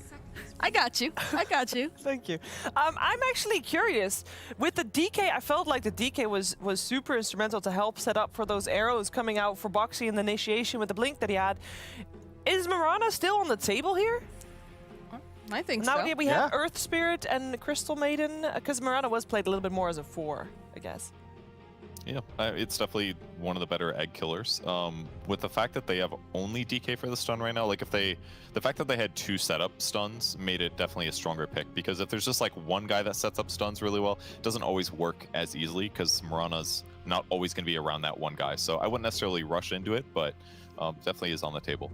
Yeah, this is something that PPD's EG used to always love to do, this CM Earth Spirit combination, but you don't necessarily want to go for a hero like Mirana. It's more mixed damage. You can kind of double down on AoE and physical DPS because your support duo forces BKBs. And that's really nice to have. You just need that right-click damage. They go Bloodseeker again. Man, that is... I just don't like Bloodseeker too much into this support duo, especially the DK I picked again. But maybe this time Bloodseeker is picked up as more of an offlane intended hero as the Legion Commander comes out. Yeah. They're going fast. They're very rapid right now. Love it. Exactly what they want to do. This is a really underrated hero right now, too. And you have infinite mana with the CM. Oh. So we saw the Dusa ban last game. I was a little curious about it. But I do like the Legion because it's going to allow them to save people's lives. So if somebody gets stream coiled, Legion showing up and dispelling them and giving them heal is a good option. And also attack speed. You can kill Egg with Legion Commander. You can do Blade Mill, Blink duels on Bloodseeker and be really effective. So they have some good options here. This might be a little nuts, but this is a sniper game for Team Liquid. That does sound nuts. Yeah, why is this a sniper Against game for Puck, Team Liquid? Bloodseeker. It is really good against Puck in the laning phase. If you go up against it middle, you hard counter Medusa, and I mean, hoo-hoo, How's the ha-ha. hard counter Medusa? Do you think it's You Medusa's outrange, safe lane? you outrange Stone Gaze. Yeah, but she runs really fast with Stone Gaze now, so she'll run him down every time. Yes, well, you'll... you have the cooldown reduction with the Midas, so by then you'll have even more items than she does. Yeah. Look, I like playing sniper, but it's still really, really, really situational. Okay. He did say it was nuts, closest to one out be was fair. It something was a little nuts. Yes. He's just theory crafting, Yeah. More you than a know? little nuts. This though, like this is how you want to see Bloodseeker in a matchup, right? Like in the previous game, it was a 1 because you needed something to actually deal damage. Whereas in this game, it'll be an MC hero, and he can just play for vibes, you know? Support items. I'll buff up the Dusa. I'll Rupture. I'll spam Bloodright. I don't have to worry about dealing damage. I can be this really cool utility concept, and I think that that's just a lot better suited for the hero and its place in the meta right now. I agree with that. Thanks, Kevin. No problem. So what are we looking for as our last picks here? Because we have a little bit of flexibility coming, I would say, from both squads actually for their last pick. What are we lacking? Kuro's missing his hero, so he gets the last pick. That's got to feel good as a captain. Unless he plays Puck. I suppose. Yeah, he does pick the weird hero sometimes. He does. You need a Mickey hero for Liquid, Yeah. and I think you need a Kuro hero for Nigma. I guess, wouldn't mind a Venge. It's a really good Venge game with Puck and a Dusa. Yeah. And against the Swap out LC. whoever gets dueled. Yeah. It's Snap the coil. not a bad hero right now. What a luxury position Team Liquid is in to have that one ban, Broodmother, and Lone Druid 2 bans, Yeah. I guess, coming out every time. That gives them such a strategic advantageous position. And then Ice Frog doing what he can to make their lives more difficult, just continuously adding bans. Yep. It's really biased, if you ask me. The DP ban coming out there from Team Liquid. They expect it could be a Phoenix support. Yeah. Well, Could have been Death Prophet side lane, like they played, like Nigma played before. Would have been decent against Legion. I just want them to keep it simple. I really think you just give me Avenge, something solid. So it's just a point and click stun. You don't have any right now. 5 seconds remaining. they have a full minute left. Well, almost a full minute left in their bonus time. So they have some time to think this through and to talk this through with their coach, Armin. There's a lot of options, actually, still available. How do we feel like they're doing in terms of, not in terms of position, but like, I kind of feel like they're lacking some, for example, tower damage coming out from their squad. It's gonna have to be Medusa, basically. Bloodseeker can take lanes that aren't really very defended, but Medusa's gonna generally almost outrange a tower, so she'll be pretty safe there. And because of this match lineup from Nigma, you want to be ran at. Like, you have the Medusa, you are banking on having the late game. You want to defend your structures and take advantages from fights, and then eventually Medusa has so much farm that she'll take towers of her own. But running into this lineup is near impossible. So you want to control high grounds. It's a clockwork. Oh, okay. Okay. Okay, yeah. Okay, good. Okay, Helps them bad. initiate, basically. Importantly, it gives them an ability to catch their opponents outside of using like Rupture or Dream Coil, which they definitely need. Weehaws can play puck, so it's Phoenix Clock support duo. Against Ursa, the Ursa pick very good. Outside of, not so great against Medusa, but very good against a lot of the other heroes. Yeah, the Ursa's just going to dominate the Bloodseeker in lane. I think that's the purpose of the pick. That's why it was so quick. So, Purge, final thoughts on the game, on the series, rather on the draft. My bad. Yeah, I It's do like late. the Ursa pick. almost Taking midnight. Bloodseeker out of the game is gonna make their early mid game a lot easier, and I think Dusa lineups are generally harder to play because you have to be so careful about how you initiate. So I think I like Liquid's draft better. 50 kills in 30 minutes, over or under? Under, I think. Yeah. Yeah, less I kills think- than previous? I think I'm going to go with under, too. I mean, I love Liquid. They're doubling down on the aggression, but I just think it's going to be a lot harder this game. It's a Medusa it's farming, not a Bloodseeker. I think that the off lane, it makes a lot more sense. And they're all in. All three of these cores, single target DPS. It's a big ask. They're going to need to have double Nigma's kills to be even in this game. And that's just tough against Crow and the boys. Yes. All right, thanks, Purge, for your contribution. We'll come back to you after the game. Moxie, final thoughts on this draft? I like the aggression. We saw what Liquid was bringing to the table early on in the first game. They all went at, both of them actually, the full 5v5. But I feel like with this kind of a lineup, they're just going to go running at them and they're going to secure themselves that early victory. All right, will we have a third game? I really hope we will, because these two teams seem very, very evenly matched and they are very entertaining to watch. Made even more entertaining by our commentary duo of OD Pixel and BSJ. Thanks very much, Steve. Yes, game 2 of Nigma versus Liquid. And Brian, what sort of stands out to you first? What do you want to talk about? We're getting this very quickly picked Ursa from Liquid to end their draft. Are you sort of on board with that? Do you sort of look at this game and say it's a great bear game? I wouldn't say it's a bad pick. I didn't see anything better, but I don't necessarily feel all that great about it because last game, the counter to the Bloodseeker puck was that they kind of just stood still.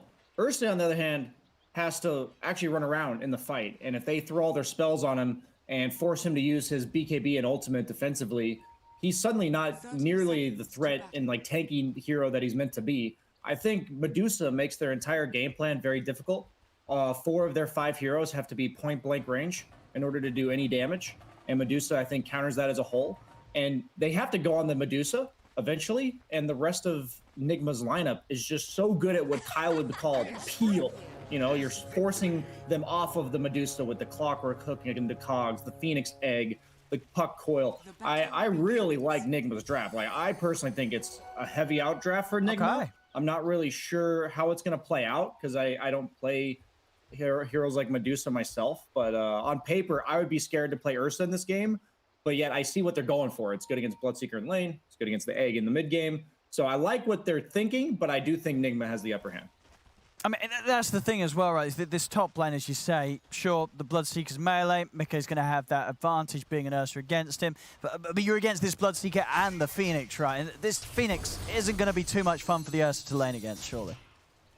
Yeah, Ursa's just not the lane dominator he used to be. He usually comes online like level 3 or 4 when he gets a couple points up in all of his spells. And Bloodseeker, 6 base armor. Really high base armor for an offlaner, traditionally speaking, so the threat of the Ursa physical damage early is not going to be nearly as high.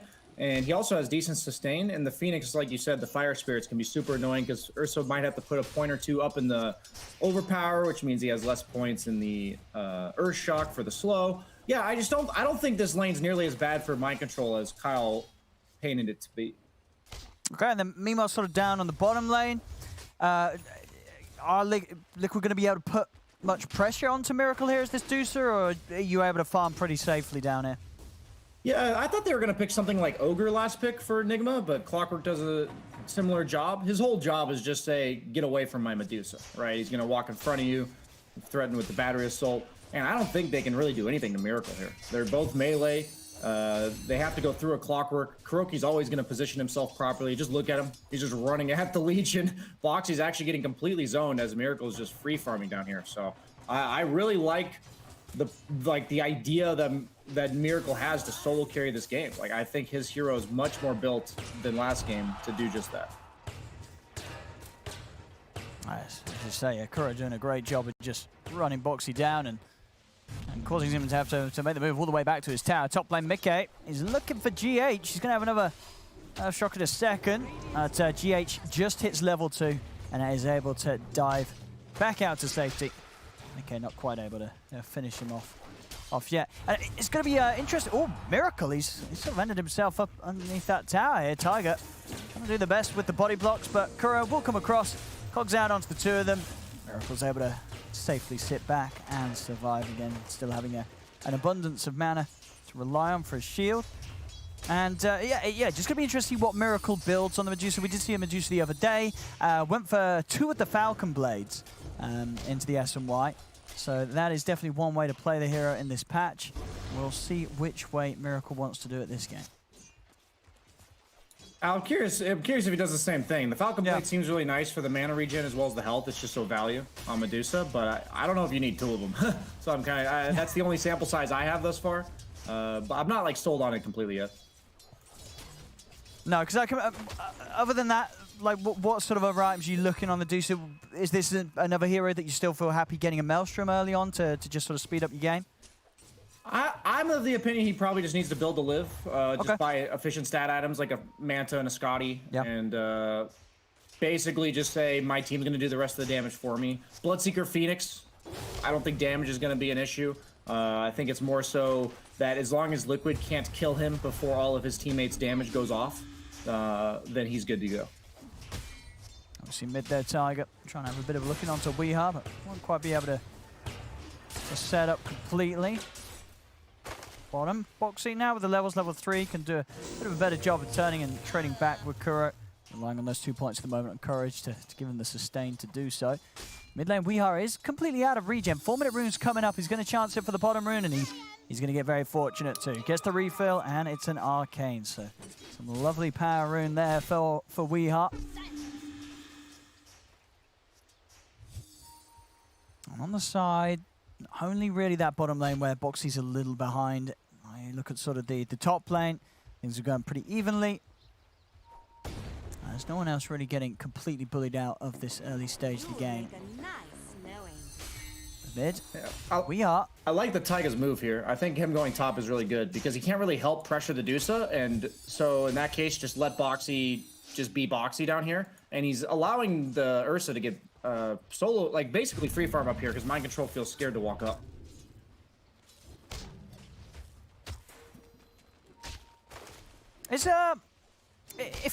Can you get away with buying Midas on Medusa nowadays, or is that just way too greedy? I think in some games you can. Yeah. I think she's heavily benefits from the attack speed, and it just depends on how much you feel like you're going to get ran at mid-game. And I think since Liquid has such a high threat of that here, as you see Crystal Maiden, I feel like if you had to bank on one hero every game feeding First Blood, you know, high percentage-wise, it'd be a Crystal Maiden.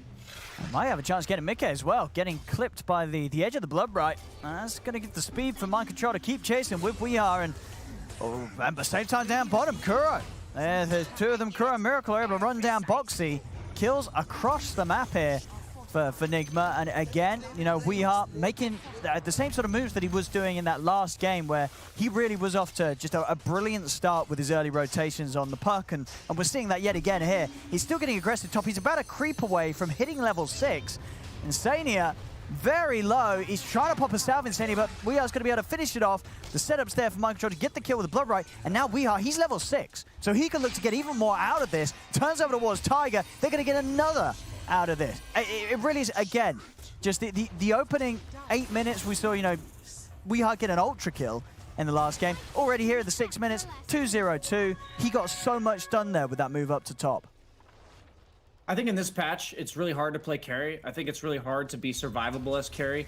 I think if you ever manage to draft a carry, that I look at and say, I don't really know how he dies. I feel like it's a significant draft advantage, more so in this patch than normal.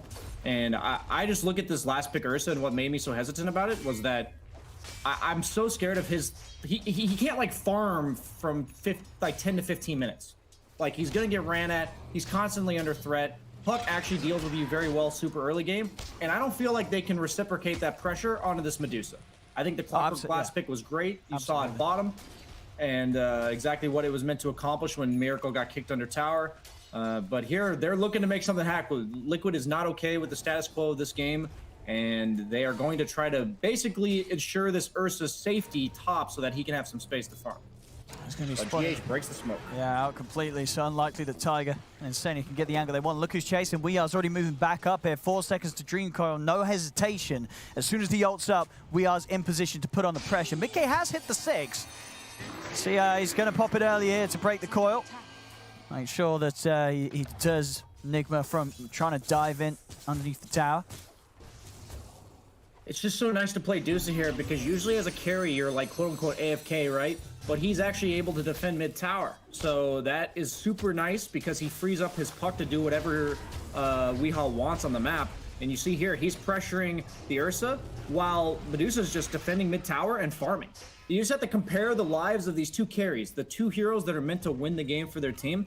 Medusa's just chilling mid, Ursa's getting ran at by 3 heroes. And I think this is going to basically be the look of the game for the next 10 minutes, honestly. And by that point, I think the net worth lead from the net worth differential between Miracle and Mickey will be too much to overcome for a hero like Ursa against Medusa. Obviously top, Tiger.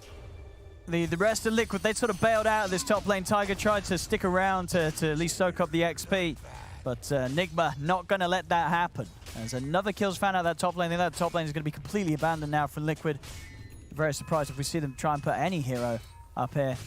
As, yeah, certainly issues to deal with elsewhere. Pressure already coming in on the mid. Miracle, as you say, is going to be hitting some very good timings this game. Does have that SMY queued up after the Rave ban, so not a Falcon Blade, man. And just going for the standard SMY, as you say, just pure survivability as soon as you can. Top lane, Tiger, he came back to the lane. I mean, I said they wouldn't come up here. Tiger decided to prove me wrong. Instantly TP's back and dies the second time.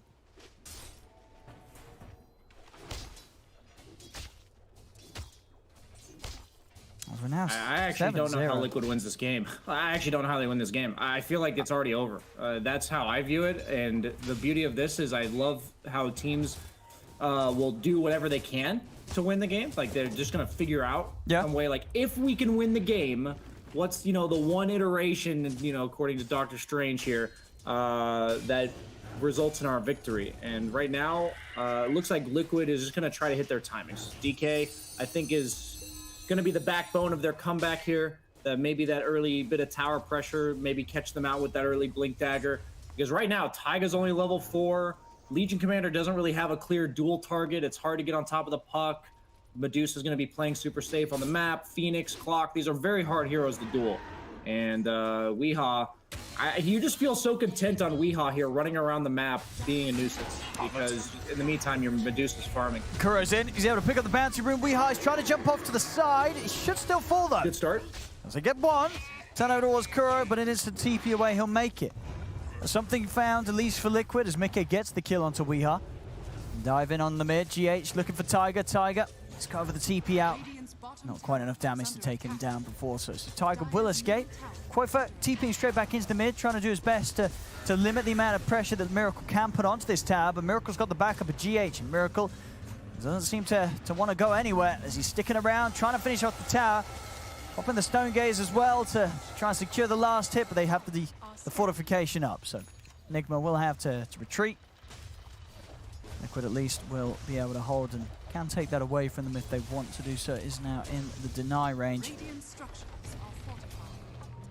Yeah, the problem with that kill on the puck is it seems nice, it's the opponent mid laner, but you're supposed to be able to turn that into objectives for DK, but because of the pressure that Miracle's putting mid, he has to then TP to use his Dragon Form to defend, rather than do anything in regards to taking objectives of their own.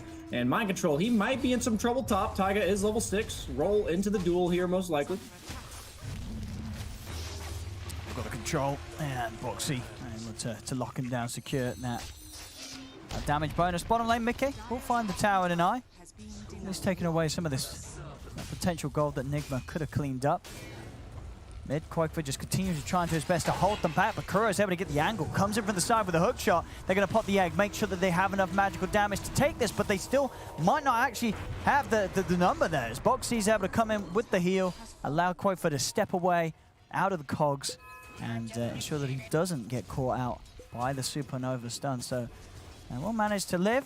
Miracle, though, was able to get that last hit on the tower. That's 4 heroes from Liquid to lose a tower. They're very happy with that result on the side of Team Nigma. Like, they don't care about the kill on DK. They just wanted the tower. Like, obviously, the kill on DK is icing on the cake, but all they wanted there was to finish off that mid tower so Miracle can kind of go farm wherever he wants. He kept farming mid in order to exert the pressure, and now he can choose to farm Ancients and be more efficient after taking that tower. As Kuroki, no hook shot just yet. And the thing of course, Tiger. I mean, can they try and fight this? They do have the jeweler, but it still seems very hard, especially with Nigma being as strong as they are right now. Over towards mid, Quakeface trying to pressure the mid tower. GH and Miracle just in time to force him away. The hookshot's going to connect from Kuro. Kuro leads straight in onto Quakefoot. Weehar's coming across. They're looking for the chase. At the same time, top lane, Mind Control gone on by Tiger and Insania. The Dream Core locked down mid, they'll guarantee themselves the kill on Quakefoot. Mind Control still alive up top. Should die to the 3 of them though. As a D-Box, he's able to walk in, get himself another successful duel. But still, Nigma taking the trades, keeping this momentum up as Mickey has also been found. TP's coming in, he's out of the cogs. They won't quite kill him, but bullying him away. Miracle able to take a bit of this triangle away from the Ursa. I think obviously one thing that Liquid's got to really do their best to control is their jungle. There are some lovely stacks there, and it'd be a huge shame if Miracle's able to walk in and take them for Nigma. Yeah, just economic damage here. Miracle's like basically getting escorted to his farm by the rest of his team. He's like, I'd like to farm the enemy triangle now, please. And they just 3-man gank squatted up, forcing the Ursa out. Seems like it may be inefficient to do that for some camps, but Ursa's not farming. So even though your GPM's technically lower on the Medusa than it would be if you were farming your side of the map, you're making the Ursa's GPM effectively 0, you know, other than the passive goal. He's forced to run away. He's not getting any camps at all for himself. And it's all percentage based. You'd rather have 100 to 0 than 200 to 100 in terms of net worth, right? Like, so it's going to keep paying off here. Miracle's got the S&Y. Really good against the duel as well as the stun from DK. Seems like a lot of carries are just prioritizing the Sange and Yasha after the status resistance buff, as well as the only source of status resistance over the Manta.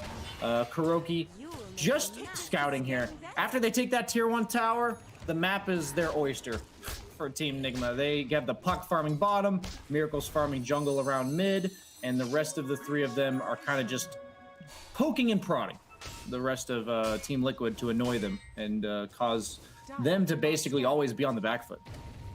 Oh, they're on the hunt for Quakefoot. They found him here, moving in with the smoke. TP's coming in from Liquid. Going to do their best to try and keep Quakefoot alive, but the commitment's there with the Dream Coil. Instant end to the CMO with the Yule Step to the Supernova's down. They've got to split Liquid. They're trying to get away from it all, but Quakefoot cannot. Held underneath the egg. He'll fall. They'll also get the catch onto Insania over to the side. As Nigma, more kills. Now in position to start taking more and more of the potential farm away from Ursa as Miracle moves into the jungle.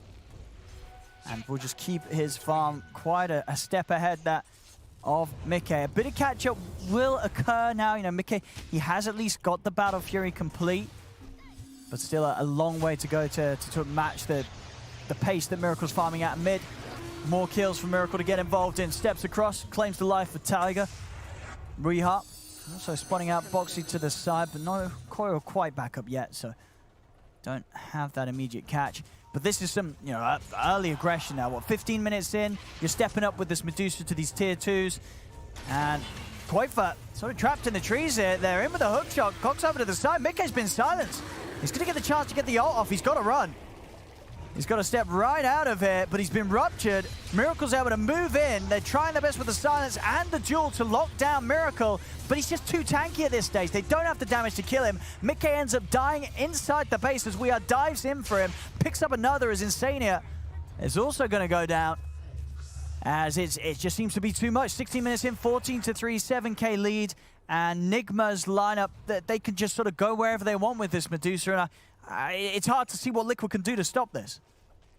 Yeah, Medusa, I think the Medusa pick was just too good. They had DK, Earth Spirit, Legion at the time in that draft. Like, all their damages, we have to go on you.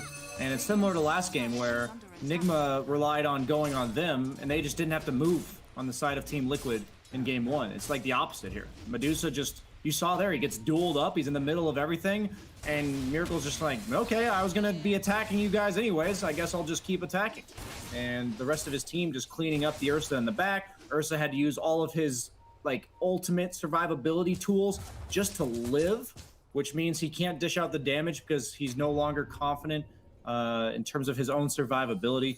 Koifa, like DK's not going to carry the game. You know, he tried his best to create some pressure early on, but Nigma consistently was willing to bring 3 or 4 heroes, even just to slow him down. It doesn't necessarily mean you have to kill him, just stop him from creating pressure so that you can then pressure the Ursa. And Miracle's almost got a butterfly done.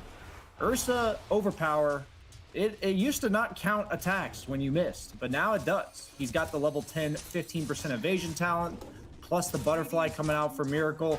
This Ursa ain't hitting shit. Correct. Another connection. Boxy's going to stand his ground. Go for the duel with the Blade Mail. He's not going to win that duel, though. Won't lose it either. Does die after it comes to an end. Still just more catches for Kuro. I mean, you know, Kuro, this 5 o'clock, having a great game, right? 2-0-5. Easy setups and hasn't died at all. Bottom lane, Koifa really trying to get some objective. But they've got the tower defense on lock as Nigma come in, push him away. Keep that tower alive and available for the deny if they want to. As Mind Control, he's hunting couriers. Now, nearly finds it. Not quite enough damage there with the one hit. We see, you know, looking towards Mickey, his farm after the Battle Fury, is trying to get this BKB. I mean, is there sort of any, like, how many items does Mickey need to be able to sort of say, right, I can turn up to this fight as the Ursa and at least take someone down? Like, is the BKB going to be enough for Liquid to try and fight around Mickey and commit for some of the squishier kills, or is at this stage, is it still just a complete struggle? Every hero on Nigma can defend themselves, so I don't actually know. I think he needs Abyssal in order to kill people, and I don't know if the game will last long enough for him to get it. I know I sound like Mr. Doomsday, Doomsgloom here for the side of Liquid, but I think you have to be ahead of Dusa on Ursa to have a good matchup at all, and he's like eclipsed. He's got a full item on Miracle ahead of the Ursa, and the thing about those ultimates that it feels so good when you know you're in this spot on Team Nigma, they're like efficiency ultimates to kill Koifa down there. It's like we only have to bring 2 or 3 heroes to kill you rather than 4 or 5 because we're casting our ultimates on you. And Weehaw, when you see people just willingly using their ultimates for kills like this, even just pressure like this, then you know you're in a really commanding spot, because usually if you don't have your ultimates, you have to be afraid afterwards. But Nigma, like, look at Mickey's life. He's just getting kited out of his own jungle, or out of the opponent's jungle, while Medusa's farming his own. He's constantly having to deal with threats while Medusa just forced the CM to TP. This is just I don't think this ever gets better. They're eventually going to take Roche on the side of Nigma when they feel like it's safe. They have no sense of urgency here. They don't have to rush. And once Medusa has 2 lives, I can't fathom the first one, how he loses that one. So the second one is even worse. Kuro on the hunt. Oh no, poor Insania. That's an easy catch for Kuro. As soon as Insania steps outside of the base, Kuro's waiting with his hook shot.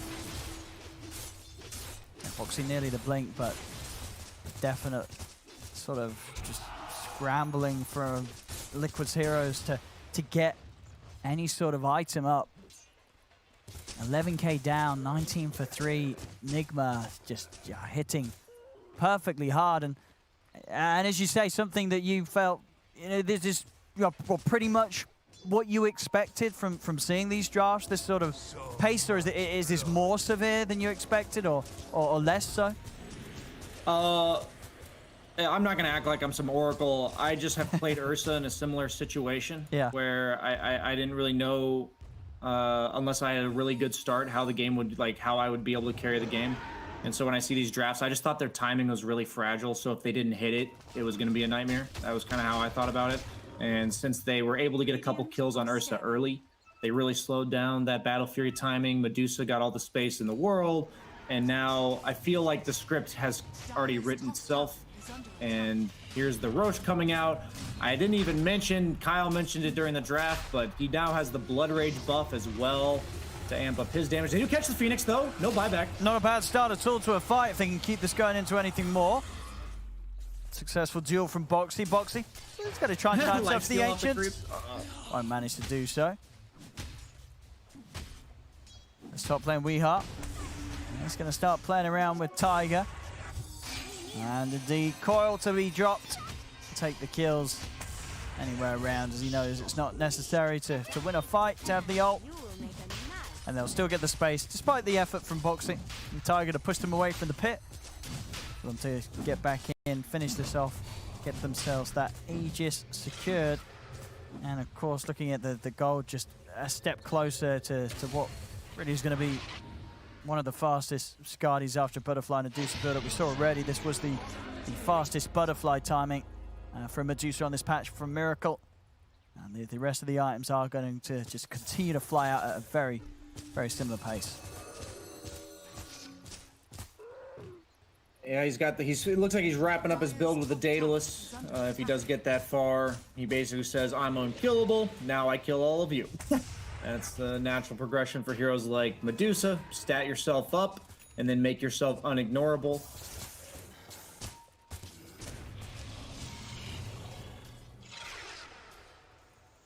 See, and Liquid, they're trying to get some vision out. Let's take away that of Nigma's, but as soon as they come forward, it's an easy kill. Koifa tries to hold back Miracle with the Dragon Tail stun, but now he's left himself open to be ruptured. He's tanky, he's trying to run, but locks him down, forces out the BKB.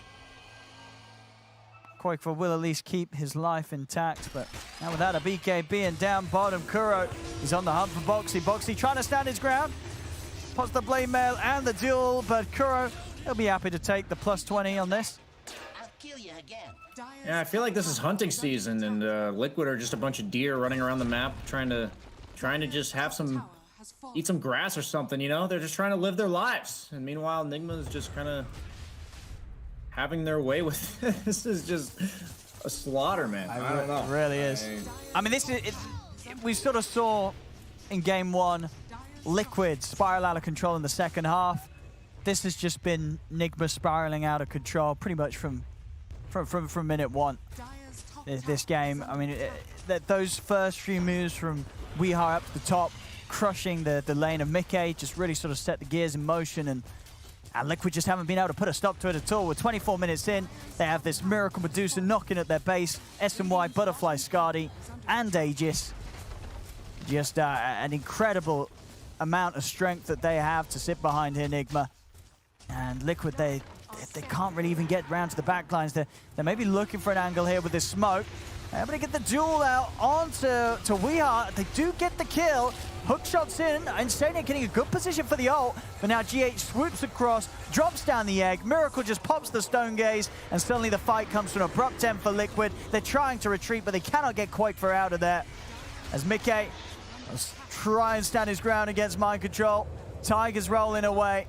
There's nothing they can do here to stop Nigma just from taking their set of racks. Top racks down 25 minutes in.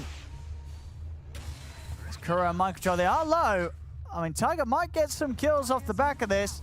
Another rock down, keeping the magnetize going. He gets Kuro. Can he get mind control as well here? Tiger. No more boulders. Another bolt. Also That's gets the him. one in mid. He stepped too close to mind control. So Tiger gets a few kills out of this. Mickey is going for Miracle on the high ground. There's going to be a buyback from Tiger.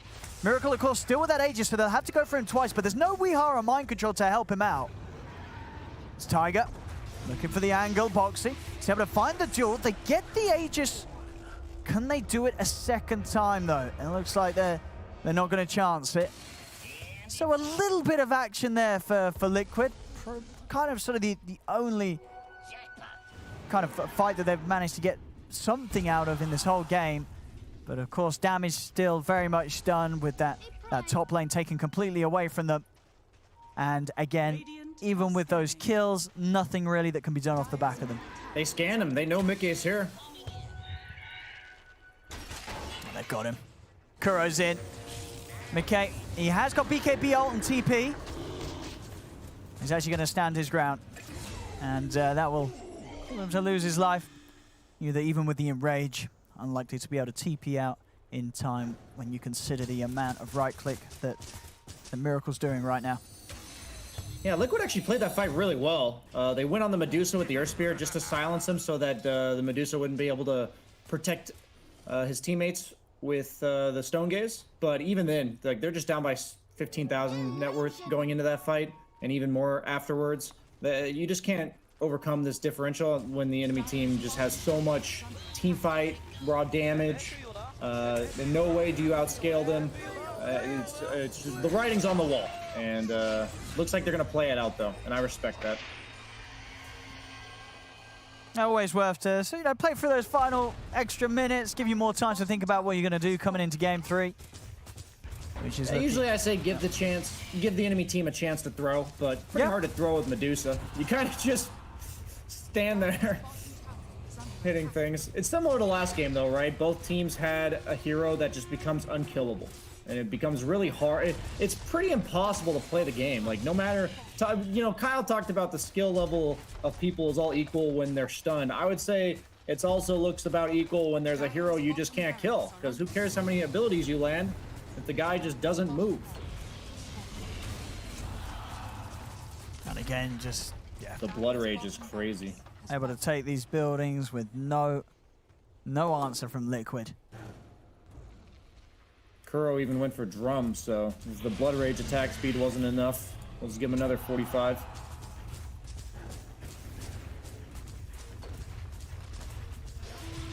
I'm going to try something. They go for the duel. Instantly messed with by the Yule Scepter. Boxy, yeah, he'll go down. He has got a buyback. Quakefer having to use the BKB to step back. They do manage to take most of the mana of Miracle away. Can they chase for kills here, Liquid? Tiger leading with the Magnetize, starting off the defense. Mickey's able to get in on top of Mind Control. Disarm onto the bear, but Mind Control, he's going for the TP out. Not going to be able to make it. They're able to take him down. Miracle stepping back across, beating into Boxy. He'll go down. It's a dieback on Boxy. Quakefer trying to run in at Miracle, but he's also unable to deal with the damage that Miracle has. Mickey has the Enrage and the BKB. It doesn't matter. Miracle takes him out. Triple kill for the Deuce at 35-9. 26k lead here. A 29 minutes lead in to end this game. As, yeah, Nigma hit back as hard as Liquid did in game 1 and even more. This was, as you said, Brian, you thought this was going to be a very hard game for Liquid. And it really it looked impossible against Nigma. Hey, if you give Miracle the perfect win condition hero, I personally am never going to bet against him. Yeah, I mean, he didn't die at all in that game. I believe we're ending as 8-0-13. Yeah, you said it. It looked like a great Deucer game. It really ended up being Miracle just pushing the hero to its limits. And with the backup of the team and some fun little stuff. You know, Kuro as well, 5-2-19 on this 5 clockwork, having fantastic impact. Just a smooth game all round from Nigma. Of course, very happy to see, as it does bring us to a Game 3 soon. So all very excited to see what both of these teams pull out there. But as for now, 1-1 between Nigma and Liquid. Thank you so much, Odie, Pixel, and BSJ. Indeed, very curious to see what these two teams have in store for each other for the third game. But first, let's break down that Game 2 after the break. I said, let's break down the break.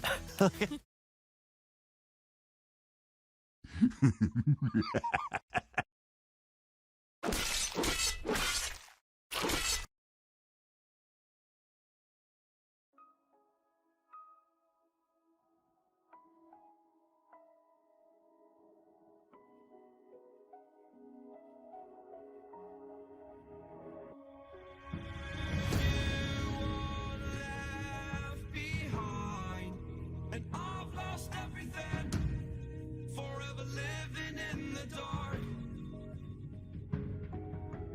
I feel so alive, still remembering what I want, but it ends with you. Candlelight has gone out, some will win and some will lose. Nothing much else to say, thought I was searching for something. Door has closed, not a sound. Take a look as I am now, still I smile but don't speak. Will you please slow down? Slow down.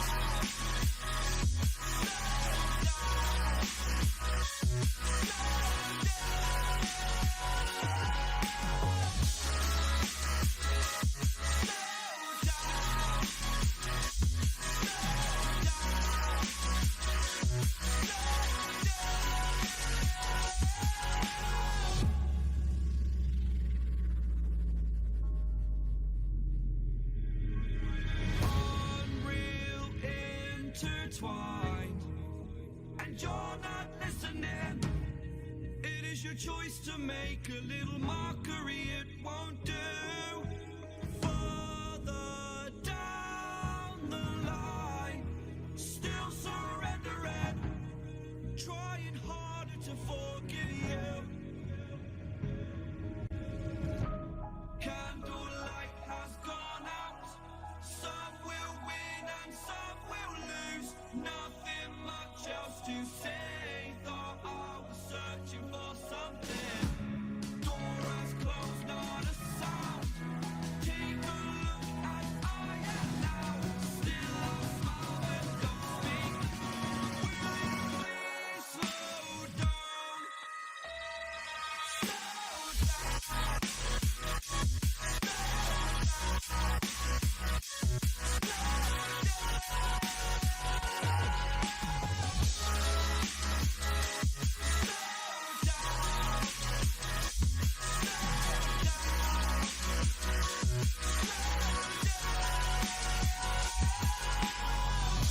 Candlelight has gone out, some will win and some will lose.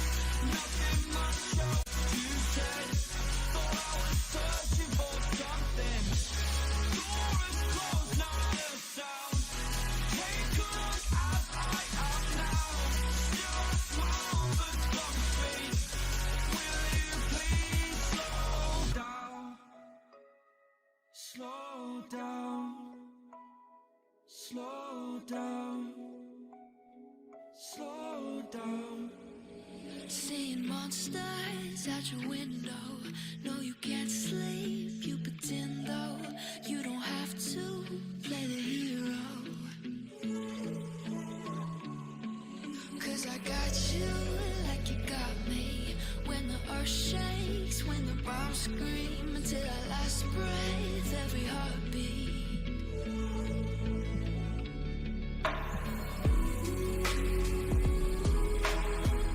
You know I'll come running.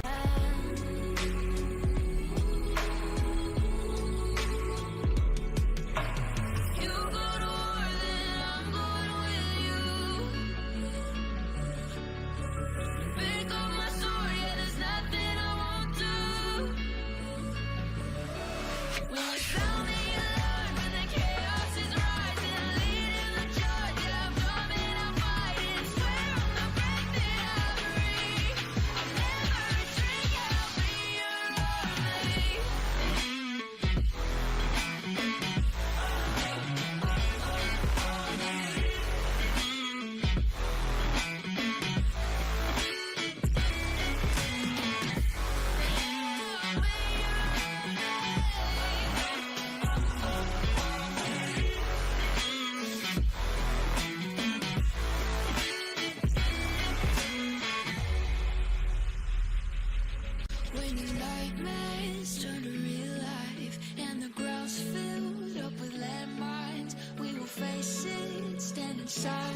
shine.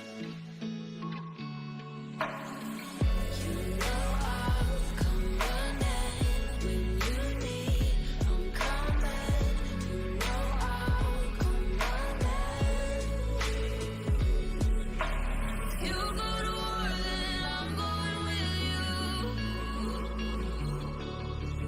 Pick up my sword, yeah, there's nothing I won't do. When you sound the alarm and the chaos is rising, leading the charge, yeah, I'm coming, I'm fighting. Swear on the breath that I breathe, I'll never retreat, yeah, I'll be your army.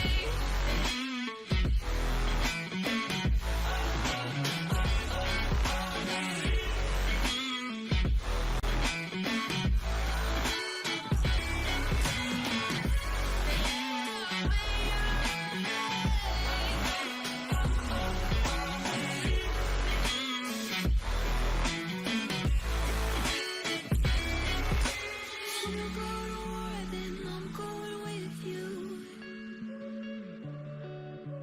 Pick up my sword, yeah, there's nothing I won't do. When you sound the alarms and the chaos is rising, leading the charge, I'm coming, I'm fighting. Swear on the breath that I breathe, I'll never retreat, yeah, I'll be your army. Took a swing at a wrecking ball and The heroes that Liquid picked, it was lane domination that would hopefully happen for the Ursa in the top lane. But what ended up happening was Ursa Spirit ends up leaving the bot lane, the Clockwork, which was an excellent pick, got to solo zone the Legion. And very crucially, what Nigma did here is they didn't give kills to the Ursa. Now, one of the things that CM really is strong at is that she's really good at amplifying your carries and helping them secure kills in the first couple levels. But as long as Bloodseeker doesn't die in these moments, it's really helpful and offsets that potential advantage that they would have. So all this time gets spent, but they're in the area and ready to make sure that those tri-line kills don't end up happening. Weehaw, after leaving the mid lane, spams bottle, teleports to the top, and this is where we saw those first fights at the Bounty Rune with the Crystal Maiden getting run down, and then immediately afterwards the Ursa getting a little bit too greedy, and also getting run down.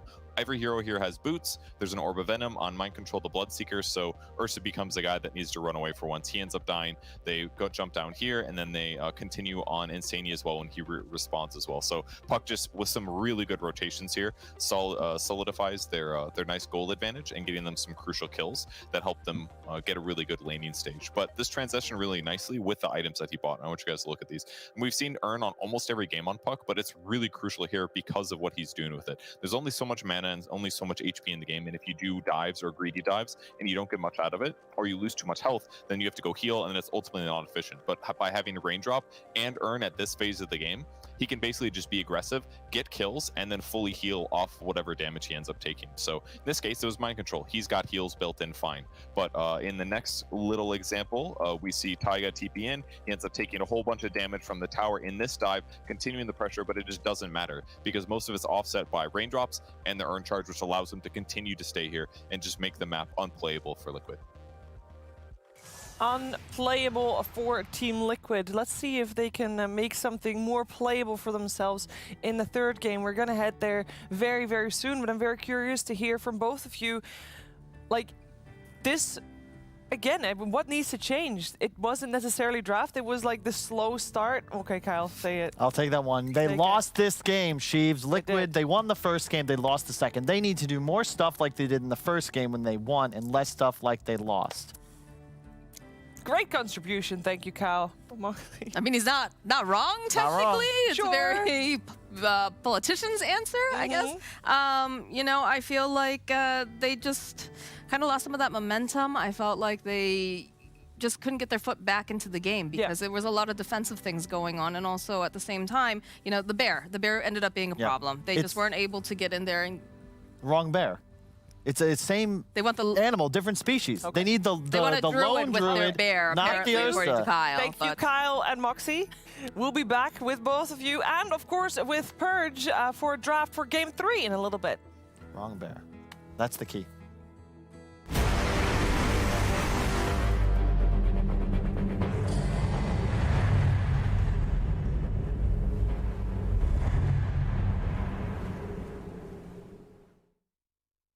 think I love her. She's always singing songs and I sing along. I think I love her.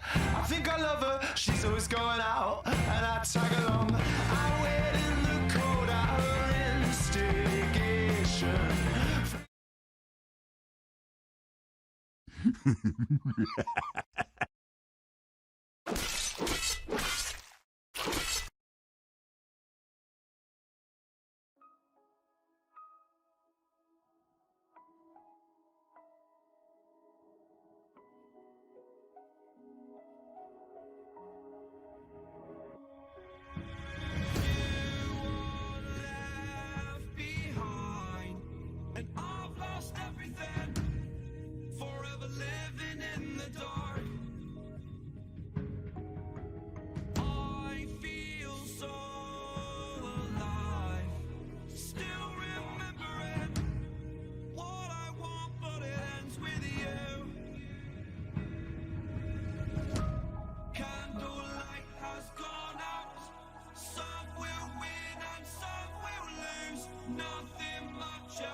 Intertwined, and you're not listening. It is your choice to make a little mockery. It won't do. Further down the line, still surrendering, trying harder to forgive you. Candlelight has gone out.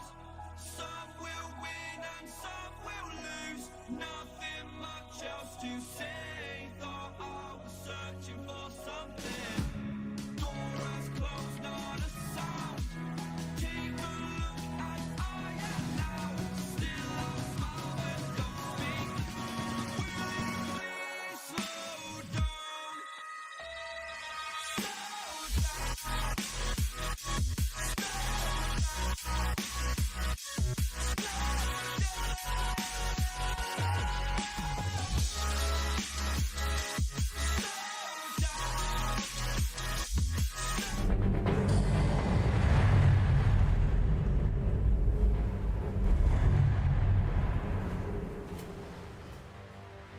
We have talked a lot about that there are no playoffs. These are basically the playoffs. Every series matter, and especially so for series amongst the top 4 of the league, which are the 4 invited teams, and 2 of those teams are playing their 3rd game of their series. Right now, we have a Team Nigma, Team Liquid. We are joined by Purge on the big screen, Kyle, and Moxie still with us, of course, as well. And we've seen both of these squads win once. I'm very curious to see what is happening in this 3rd game and what changes we're going to see made. And it looks like 2 times in a row we saw Weeha's puck, and this time around Liquid make sure it gets banned. Yeah, I don't think you can let him do that on puck 2 games in a row. Like, absolutely, like, get like 5 to 7 kills in the first 10 minutes. It's insane. The amount of map pressure it provides is just too strong, and there's not very many heroes that can do that other than puck. Yeah, and I want to reiterate your point, Sheaves. I would not be surprised if 6 weeks from today, this game has massive implications on what happens in regards to the major placements. I am not certain on tiebreaker rules. I believe head-to-head would carry, or map wins, what have you. But these are 2 teams that are going to the major, and you want to go in the playoffs. Yeah. Not in the group, not in the wild card, but the playoffs straight away. And this is a must-win if you want to do that. For people at home, there are 4 spots basically for the major. The top 4 of these group stages, the number 1 position goes directly to major playoffs. Number 2 and 3 go to major group stages, and number 4 goes to the wild card. And you do not want to be in that wild card.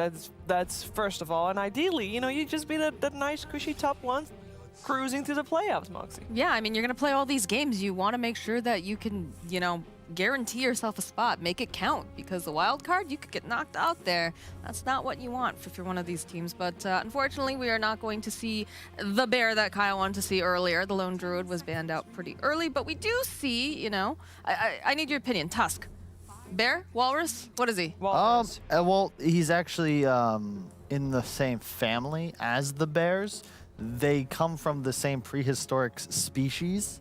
However, I think that nowadays they'd be considered too far apart genetically. I just like watching Purge's face over here as you explain that whole thing.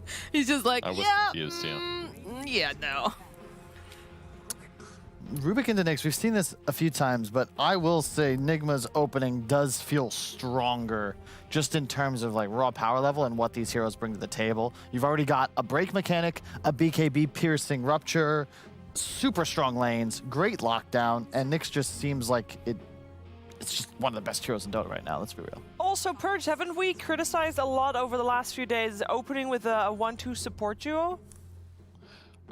We have sometimes, but I feel like both Tusk and Rubik are pretty flexible. They're both good at ganking. They can lane. Like, it feels not less scary.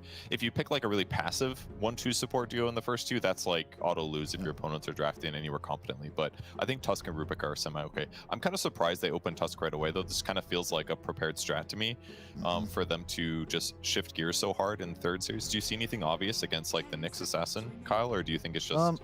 I think it's solid. It's really good against both heroes that they, well, I mean, they didn't know this, of course, but you can snowball the rupture damage, the blood right, and save people from Nyx. My big concern is the Bat Rider. You have to ban Bat if you're Liquid right now, because they might have beaten it when Limp and Alliance were first picking it, but it is a different beast when both of your supports are completely hamstrung by the hero, and it's Weeha, and they might be able to take it up 4th. But yeah, I have no idea on Tusk, Kevin. Well, it looks like Team Nigma is also having a little bit of a pause going into their bonus time for their first ban in the 2nd ban phase. But yeah, Team Liquid is they're on the right track with with that bat ban. That was the easy one. I mean, Liquid, credit to them. Like, they've been boot camping for I think a bit longer than most other teams. They've got not 1 but 2 coaches. Yeah. In that sick facility. I believe Boxy is still not with the squad, though. That is true. 4 out of 5. 4 out of 5 ain't bad. Well, Boxy played one hell of a game 1, so. Yeah. The comfort of his own home giving him strength. There you go. We haven't seen Mars in this series. This is curious. I've seen that hero first picked in a few regions. Yeah, including previous series. Yeah. You know, this we said that in the OG Heikos, actually a lot of game-defining Mars plays, and I'm not necessarily mean in a good way. Yeah, I was gonna say. I think that was. It defined the game. Yeah. There were some spears. Yeah. It happens. You have an off day, but you really can't afford to have an off day, right? That is the thing. That is not the thing. here. No off days. You got your entire week to prepare. Well, in this case, you got 3 days to prepare for Team Liquid and Team Nigma here, but. This is what it's all about. These matches, you got to win those. You want to be that number 1. You don't want to lose, Sheaves. You want to win. Thanks, Kyle. I like how we all go look at Purge's face after he says that. we need to pull him up. You're here, you know? And the power of your own home here, Purge. Hey, speak of the devil. There he is. There we go. I think that makes sense. If you look at the bans that came out from Nigma, the Slardar was the key. I think that would have been for sure their pick, but you want something that fills that same role. And against both Nyx and Bloodseeker, Mars is real nice just for that AoE control. And you kill both these heroes. You just blow them up, and they banned out pretty much all the replacements. Just got to make sure you don't get too low on HP, otherwise Bloodseeker will still like run away or run giant circles in the Mars ulti or something like that. Avoid death. But he can't run out of it. If he's fast enough, he can. True. You can just do laps Yeah. inside the arena. How fast does he need Like to be? the speed of light, is that what you're saying? Yeah. He could go the speed of sound, which is only 660. Is that aren't you in Europe right now? Don't you have to That's translate true. It's about 486. What? Look, look, kilometers per second, look. obviously. kilograms, Sorry. kilograms to pounds, inches to centimeters is hard enough. Oh, would you look at you wanna that? We do- got a death prophet. Yeah. That was What, you don't banned, like but where he was look going with that? Oh boy, it's late. Death Prophet's a pretty solid side laner now, where she wasn't as good at it before. That she had some moments where she was effective, but her base movement speed is like 330 right now. So playing her on our side lane is actually pretty effective against some offlane heroes, because even if you're a little bit worried about not being able to kill them to death, you're not going to die yourself. Yeah. The Tusk makes more sense now because they're setting up for these choke point controls, and then the turret of damage Drow provides is going to be key. Very good against the Death Prophet, which is another hero I really like, because you look at this 3-4-5 from Liquid. Snowball will not stop the drains. So you come out of Snowball, you're still being drained, and you don't have too much burst damage. DP wants to stay in the middle of the Mars arena and just heal. You also have Bloodseeker that can pop the buff. You do even more damage with the ghosts. Sheaves, you're raising your hand. Question? I have a question. Yes. Is it Nyx Assassin really good at finding Drow Ranger and breaking her and killing her, and then Bloodseeker really good at running in on the Drow Ranger? Yes and no. The thing is, Drow marksmanship ignores, has True Strike, and you just basically start shredding through the Bloodseeker's armor. But in addition, you have a silence. So you have a non-damage disable so that it can't be carapaced. So if you find the Nyx and hit him with a silence, that is just a dead Nyx, and you kill him in 4 hits. But what if the Nyx finds you? Well, I mean, have you ever played hide and seek? The goal is not to get found. Drow's also going to be generally pretty deep in terms of farming, so like ideally you have allies between you and where the enemy team would be. But it's definitely possible. A PL is not something I want to see when I'm playing Drow Ranger either. Another hero that can get on top of me, and you don't have very good AoE built into your hero, so if PL gets out of control, Drow's going to struggle big time. And that's another concern with picking your 2 supports early on, because you're thinking Illusion Core the moment you see Rubik Tusk come out. When a Drow is there as well, this was the easiest Naga or PL for Nigma. And the PL, just the hard counter to the Drow. You talk about getting on top of somebody, PL just charges her.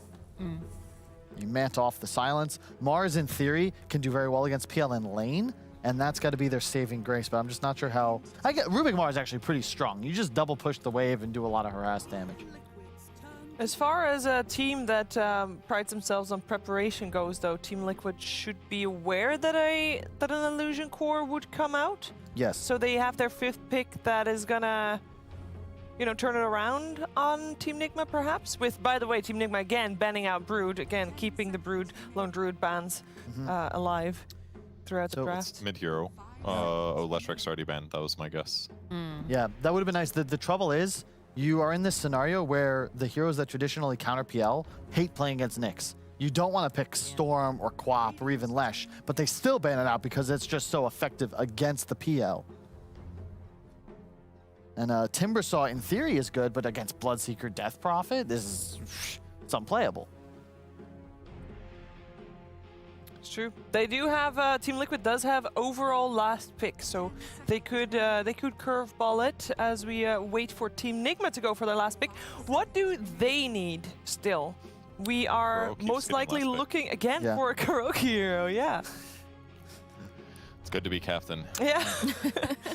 Which is interesting because Team Liquid does ban out the Ember. Obviously, we've seen Kuro play the Void Spirit twice already, but the Ember Spirit, a little bit of a surprise to me, and they go for Elder Titan. Wow. That's so you talk about running a Drow. This poor Drow Ranger is just going to get charged at, and ET in melee range, maxed out natural order, removes all base armor. Suddenly this PL is doing massive damage. Liquid need to add tempo to their lineup fast, because 30+ minutes, like, there's just too much Divine. I like Elder Titan as well because there's already so much area control from Team Liquid that it makes it easier for Elder Titan to do his combos. Throw the spray in the middle, do a stomp, and ideally mitigate some of that damage for a couple seconds. So, solid picks for Nigma. gives them great Roche control too, especially with having that Elder Titan. And with a Death Prophet, they can take the Rosh easy. Yes. All right, what's the final pick here? That's a great question. How do you... Yeah, it's a really nice draft coming out here from Nigma. A BKB mid hero that isn't super countered by Rupture and can deal with PL okay. DK again. Kunkka maybe, but that just feels odd, you know, because it's the damage output. Just looking at the support duo, Nyx Elder Titan versus Rubik Tusk, it just look at the size difference. ET, look, that's fearsome. He's big, yeah. Rubik's got a weird glowy goo staff. Zeus coming out. That's okay. Scary. Yeah. It gives them the damage they need, but it's obviously vulnerable to getting ran at as well. But at least it would, they have the ability to control area, and if Zeus can sit back with Draw Ranger, then hypothetically they can DPS. So it's good and bad. Liquid supports have got to put in work because their cores are in danger, and the Liquid lineup its success is predicated on being in a safe location. Zeus, in theory, is great here. Awesome matchups against both enemy cores, the DP and the PL, and the ET. But the Nyx, we talked about, you don't really want to play heroes like Zeus into Nyx. But the Rubik Tusk have just got to be everywhere. They are required to get kills in this game. Final thoughts from Purge? Yeah, I think the Zeus is approaching what'll be effective, but hopefully it can work out for them and doesn't get behind, because otherwise it's going to be a sad to watch game 3. We don't want a sad to watch game 3. Let's be real. Kyle, what needs to happen for it to not be a sad to watch game 3? Support's going off. Mickey and Koifa have to have near flawless positioning. Which, by the way, you probably saw that at home. It was Mickey Zeus and Koifa Draw Ranger. Okay. Does that change anything for Not you? really, no. I mean, it didn't matter who was playing it, but that actually makes me less confident because that's not traditionally the people they have playing those heroes. So, yeah, I'm scared for them. All right. How about you, Moxie? You know, normally you see, you know, something like a Phantom Lancer, you see a Zeus, and you like it. I know Jenkins always talks about it all the time, but they have a Nyx Assassin. I think it's open hunting season for this guy, and this Nyx is going to be just all over this Zeus, among other heroes that are there too. So. All right. Third game, decided game. What will happen? Who will take the win? Let's find out together with ODPixel and BSJ. Thank you very much, Steve. Yes, the deciding game 3 here between Nigma and Liquid. And Brian, we sort of heard from the panel, they seem a little concerned for Liquid's lineup this time round. Your read was pretty accurate on the game 2 draft outcome. What are you sort of feeling coming into this one? This is a game where if the game goes normally, Nigma's just going to crush it. Basically, I look at it as if PL has a game, then they don't have a game on the side of Team Liquid. The thing about this patch that's really nice for PL is the buff to Hood, making it much cheaper. A lot of PLs struggle for like early regens to stay on the map, and it makes it so they kind of get bullied away by a lot of like split pushing damage heroes like Zeus. But now, a lot of times you'll just go like either Diffusal Hood or Hood Diffusal. And then once you get that Hood Diffusal Manta, I don't think there's any way that Liquid can deal with you.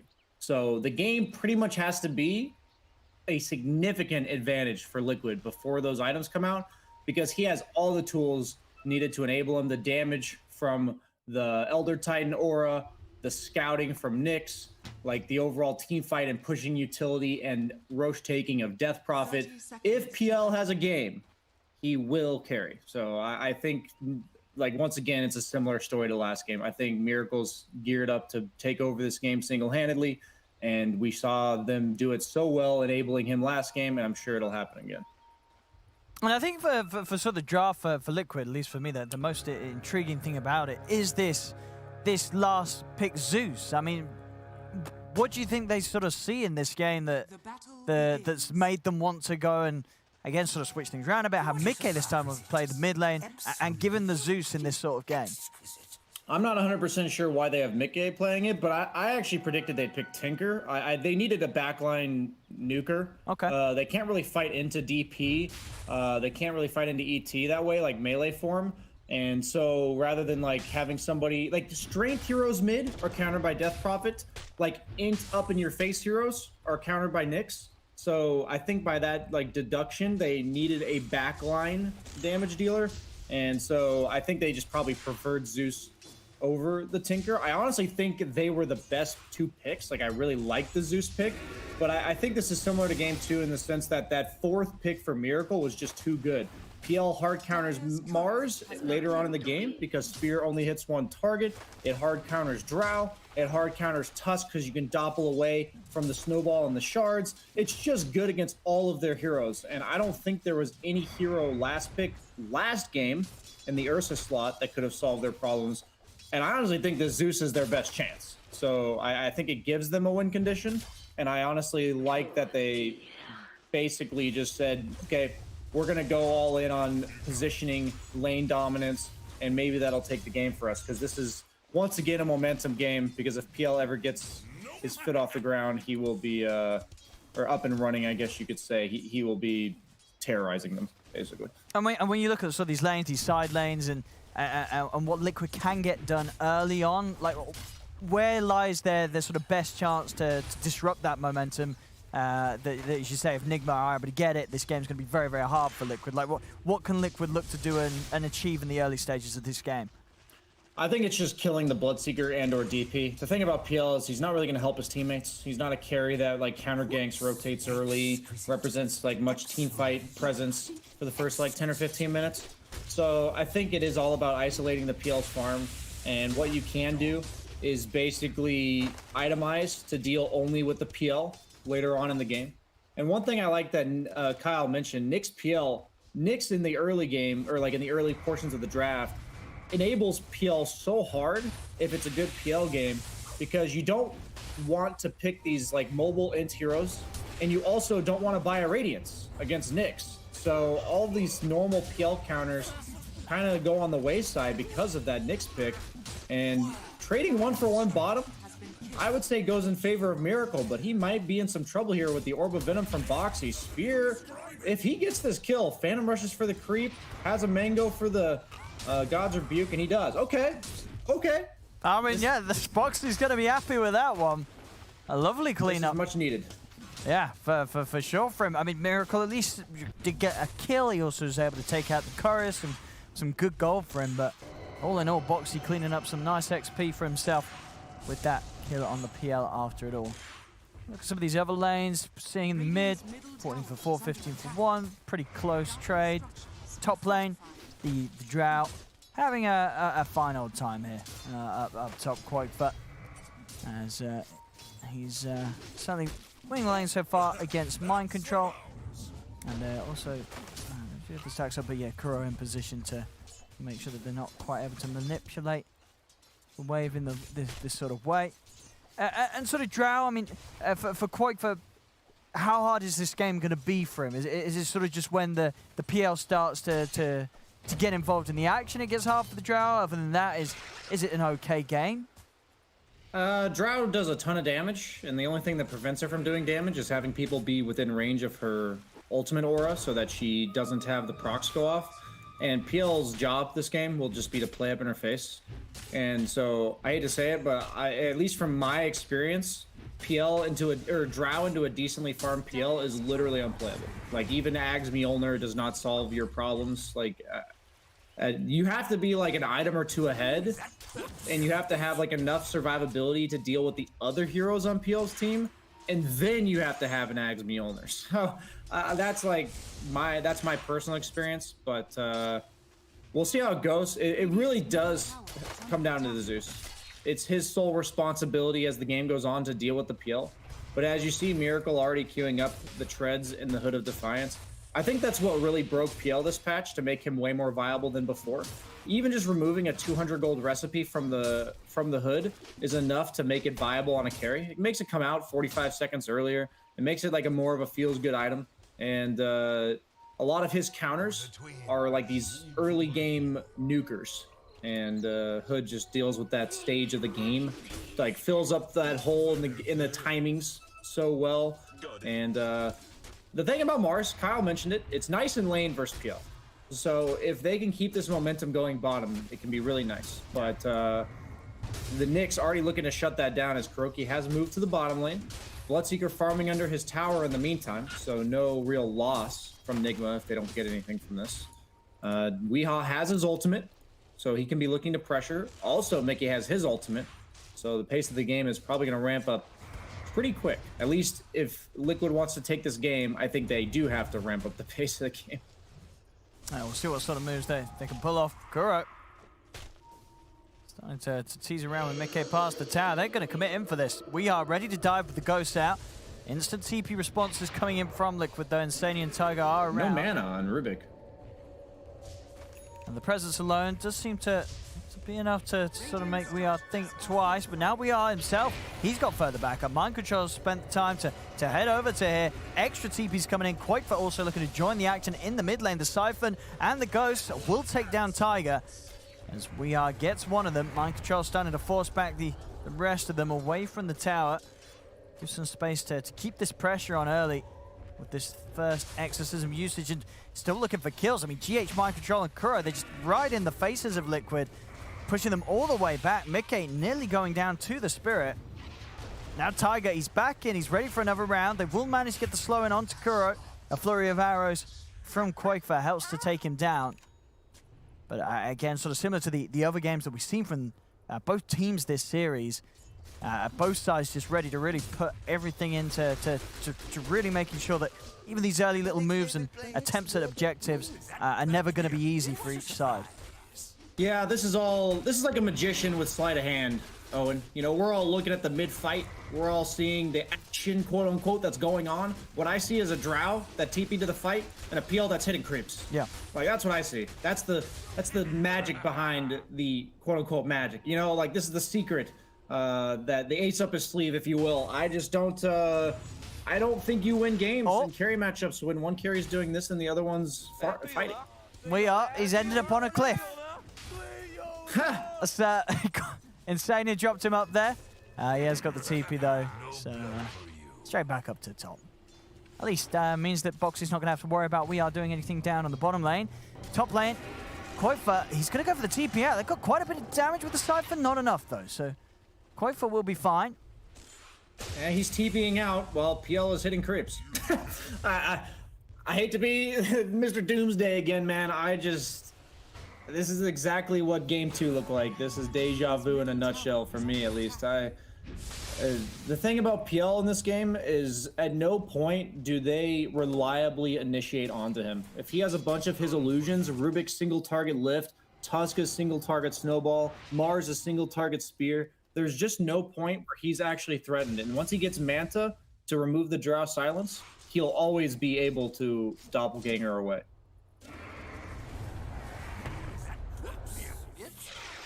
As this is all just bread and circuses from Nigma here as they push the mid tower. This is just, hey, come look at me. My PL's hitting creeps, as Weehaw is probably going to be okay, but that's actually a lot more damage than I think he expected. Yeah, the three of them all falling very low here. Liquid could potentially get some of these kills. They'll get the one on Kuro, snowball over towards GH. They'll be able to pick two on the defense. Weehaw able to make it out in time. Still, you know, Liquid being very stubborn, not letting this tier 1 in the mid fall. Doing their best to push back these sieges every time Weehaw gets the exorcism out. And definitely, as you say, continued space for Miracle. As that hood is just a few hundred gold away. That's 600 gold ahead of that of Quakefor's farm. Quakefor getting some backup though. Tiger's coming in with a wrap round. This could be a good solid attempt at taking down Mind Control. Extra bit of hold with the snowball and they'll do it. Mind Control actually also popping the rope shot on Tiger on the way out, so nothing to be found with that. Tiger's able to step to the side of the stomp. Actually, well, with We Are coming in, they will have the damage to take the kill in response. So Tiger does fall. A bit of action for Quakefor, and as soon as the side of Liquid see what's going on up top, they see that Nigma's got Weehaw in position. Quakefor's out of that top lane, head straight down to the bottom to try and continue to find space to farm it. And a bit of farming, extra bit of involvement in a kill here. The arena popped, getting some action for Quakefor. So I'm going to keep him on track. But, Miracle at the same time, he's beaten down on this tier 1 top. So going to be any attempt from Liquid to really slow this one down. Insania's trying to do what he can, but there's only so much he can offer. Boxy, again, looking towards this tier 1. Every single time Nigma even show a couple of heroes here. Yeah, of course, coming through from Liquid to really hold on to this tier 1 for as long as they can. I implore all the people at home that if you don't understand the difference between like pressure farming and AFK farming, to watch Miracle in the last 2 games. He had virtually no participation in kills last game, in the early game, and same thing going on this game. But he's consistently pressuring towers, forcing reactions. In the last game with Medusa, it was mid tower. This time it's top tower with PL. It has such high impact on the game, and in the meantime, he's just being incredibly efficient. And I think it's super important to learn from for people watching. This is how he solo carries games. And as we see Weehaw running in with the Exorcism bottom. Yeah, Bo3 able to hold him back with the stun, Kura off the mark with the Impale. Bo3's out of range of it all, but still, with the backup Weehaw has, he can start to have a bit of a punch at this tower. Quakefoot is going to hang around and maybe see if they can sort of put some punches into Wheat.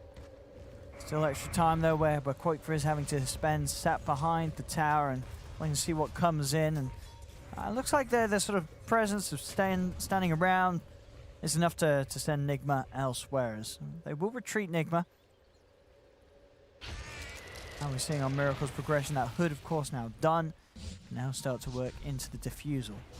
And still getting that a little bit further and further ahead of the Drow. Over 1,000 gold between them now at this early stage, 12 minutes in a game where overall the team net worth, it's close, only less than 1k in it, but still definite issues for Liquid's lineup with the fact that this PL is getting pretty much uncontested space. Yeah, for the casual viewers at home, you see a kill lead of 9-3.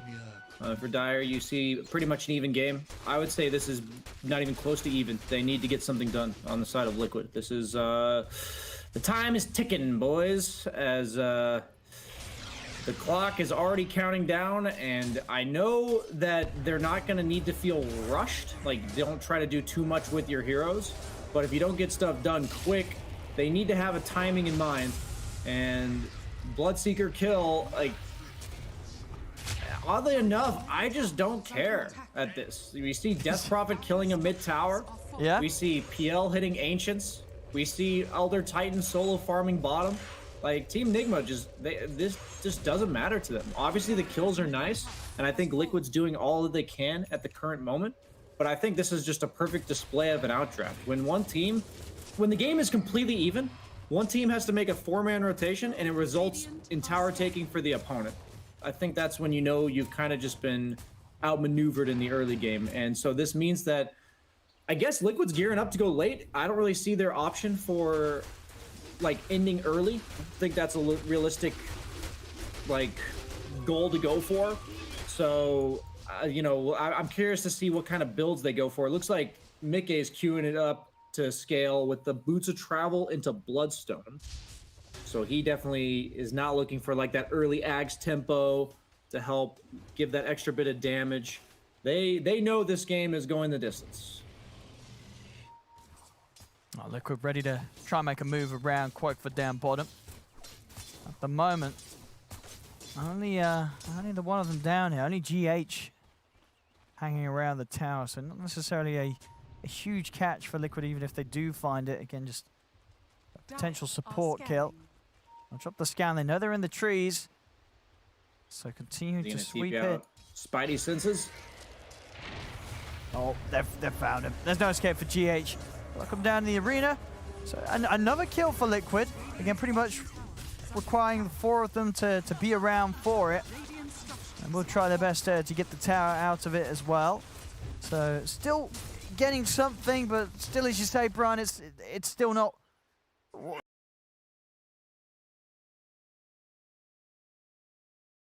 as much as they need in this sort of game. This is much better than the other kill just because it's going to lead to an objective. True. Yeah. But since we're in a pause, I think it's really cool to learn from Nigma in these games because you've seen players in similar roles both games. If you watch GH, the way he's played this in the game too, in their wins, or at least, you know, predicting this is going to be a win, is that he's just playing the dangerous farm area, my favorite, the dead lane, and just being a support that they have to gank. Like, you may laugh saying, oh, they used an ultimate and 4 heroes to kill that Elder Titan. What else are they supposed to do? He's sitting in the trees, killing the creep wave. There's nothing else there's no other option for them. They have to dedicate that many resources to kill him. And he was doing something similar on Phoenix. It is a way to make space as a 4. You don't always have to be running at people and killing them in order to make space. If you're slowing down the opponent's momentum, slowing down their ability to take objectives, that alone is going to open up the map for your PL, in this case, to farm. So it's just a lot to learn from these games, and I love to see it. And I think Liquid really is doing the best they can with the tools they have.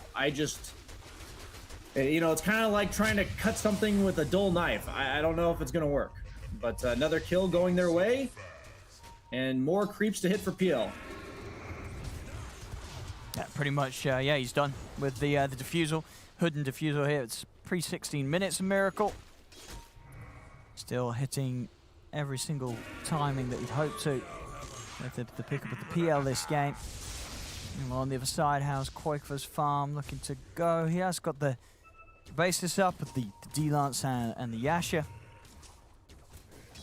Still a fair bit of time, and as you say, just a game that the matchup in itself is not really going to look any better for Quake as the moments pass, with Miracle keeping as farmed, and if not, if they are able to start taking some fights themselves, if they're keeping the net worth level when they're down 3-13 on the kills, you've only got to imagine how big their league could potentially grow once they do start getting Miracle involved and actually using this fast power that he's built up.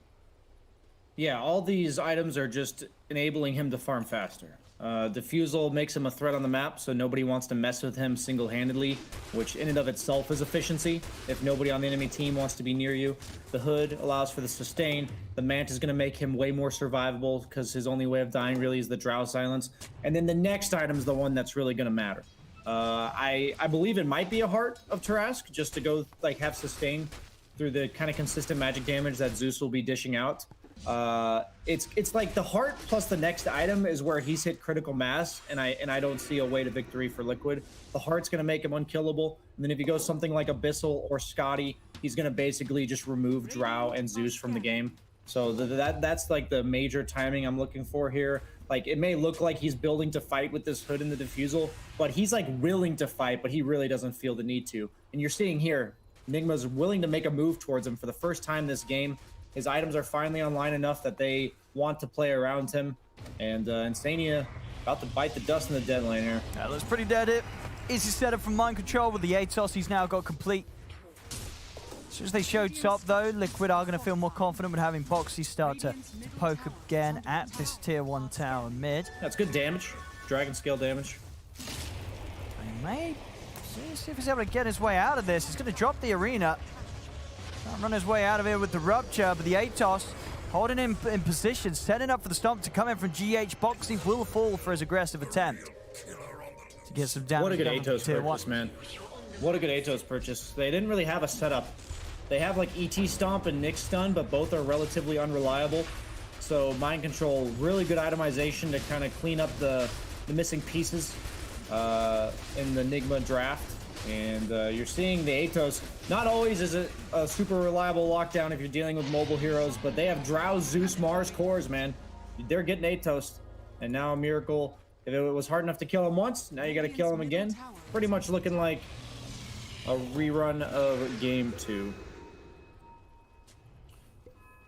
I know, it certainly is in sort of the way that, again, as you addressed earlier, people are going to look at the top, they'll see 13-5, less than 1k in it, but it just feels that it's as if like Nigma don't need to get any kills. They haven't got any more kills than they need to. They're very happy to play the game as it is. As it's just not a crucial part of their game plan, as long as Miracle continues to make the progress that he has been doing so for the last 19 minutes. Yeah, they keep losing the battles, but they intend to win the war. That's pretty much their strategy here. All that it takes when you have the farming win condition on your side is to say, we care about this area of the map because as long as he's farming, we're good. And if you don't do anything there, we don't really care what you're doing. And that's look what at the found approach has been. Boy, for the rest of Liquid, we're trying to make a smoke movement, but Nigma able to just step into the jungle and get on top of Quake for was Liquid. They were elsewhere. They were trying to go for sort of a long sweep round. break into that triangle from around that tier 1 up top, and just ends up leaving Quakefer completely exposed. Yeah, it's just too easy for them in comparison, right? Like if you smoke gank the PL, you might not even get him. Like if you find him, and in this case, if they even like lay eyes on the Drow, they're gonna kill the Drow. There's like no amount of positioning that Quakefa can do there. Once he gets the Manta, it'll be a bit better, just because their main source of catch is the Atos. So it was quite fortunate for them to pick him off right before that timing. He's only 200 gold off, but by no means is it like the PL, because with PL, once he Mantas, he can doppel to reset. With Drow, it's Manta and run, which isn't necessarily good enough against like the PL Phantom rushing you and the DP Exorcism move speed, Yules catching you. I love the items from Weehawk queued up as well. The BKB Blink Dagger. They're only lacking catch, really, on the side of Nigma. They have the vision from Nyx, and now they just need to get on top of the heroes that they see. And he's just going to ram his face into Liquid's lineup and say, you know, look at me, as PL is killing everyone else. I'm sure is his intent here. It's crazy to see they have a 1K net worth lead. I don't think I've ever had it's been a long time since I've seen a game where this kill score and net worth lead is so deceiving towards what I believe to be happening in the game. Yeah, and in this sort of game as well, is there much sort of pressure on Nigma to win it by a certain point, or is just this PL is always going to be king this match? You know, is there any sort of worry of that potential point where Mickey is able to just sort of sit back, hold the high ground to a point where it's going to be hard to break, or are you always going to have methods on Nigma's lineup to sort of be able to make that siege regardless of how well set up Liquid's high ground defense is? The way I look at this game for Nigma is that they have Drow Zeus as like their win condition on the side of Team Liquid, and at some point they're going to screw up. Like I refuse to believe that against a team of Team Nigma's caliber that even the best players in the world can position properly for 40 minutes straight. Like when I say position properly, I mean it could be like 200 units slightly out of position, and I think they'll patiently wait, poke and prod with the ET spirits and the Phantom Lancer illusions, and eventually the Zeus and Drow will overstep and just get picked off and die. That's how I envision this game happening. But nice ET stomp into the splitter there. But there's a buyback. They're looking to take this. We are probably gonna go down. Yeah, they're able to burst him with the Thunder God's Wrath. Damn pauses. We'll blame the pause for that one, guys. You know, just kind of forgot how, like, Liquid's by no means gonna just roll over and die here. They're not weak. They're just on a timer. And really good catch here if they can manage to do get the Zeus bolt to cancel the TP. That's 3 kills. Now that is not nothing. All the other kills so far I've seen haven't really changed the dynamic of the map, but before those kills, Team Liquid was kind of just stuck on their half of the map in their base. But now they're able to split up. Rubik's clearing up the triangle.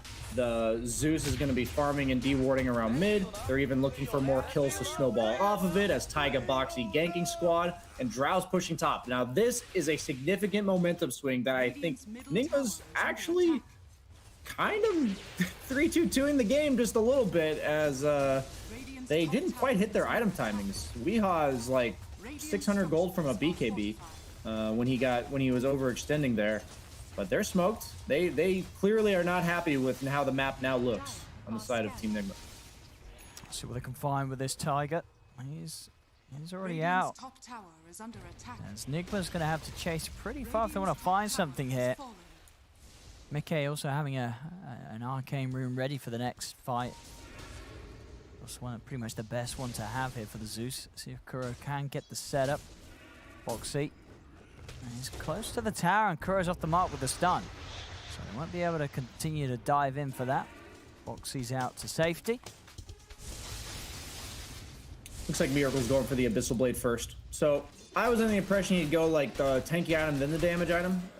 It looks like he's going to go like the initiation item first. So I imagine since he's doing that first, he'll probably go Scotty afterwards.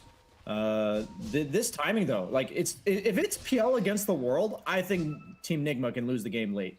Like what was looking so good for them earlier was that Weehaw was kind of keeping on par, with the other cores, and now he's starting to slip behind because of that overextension top.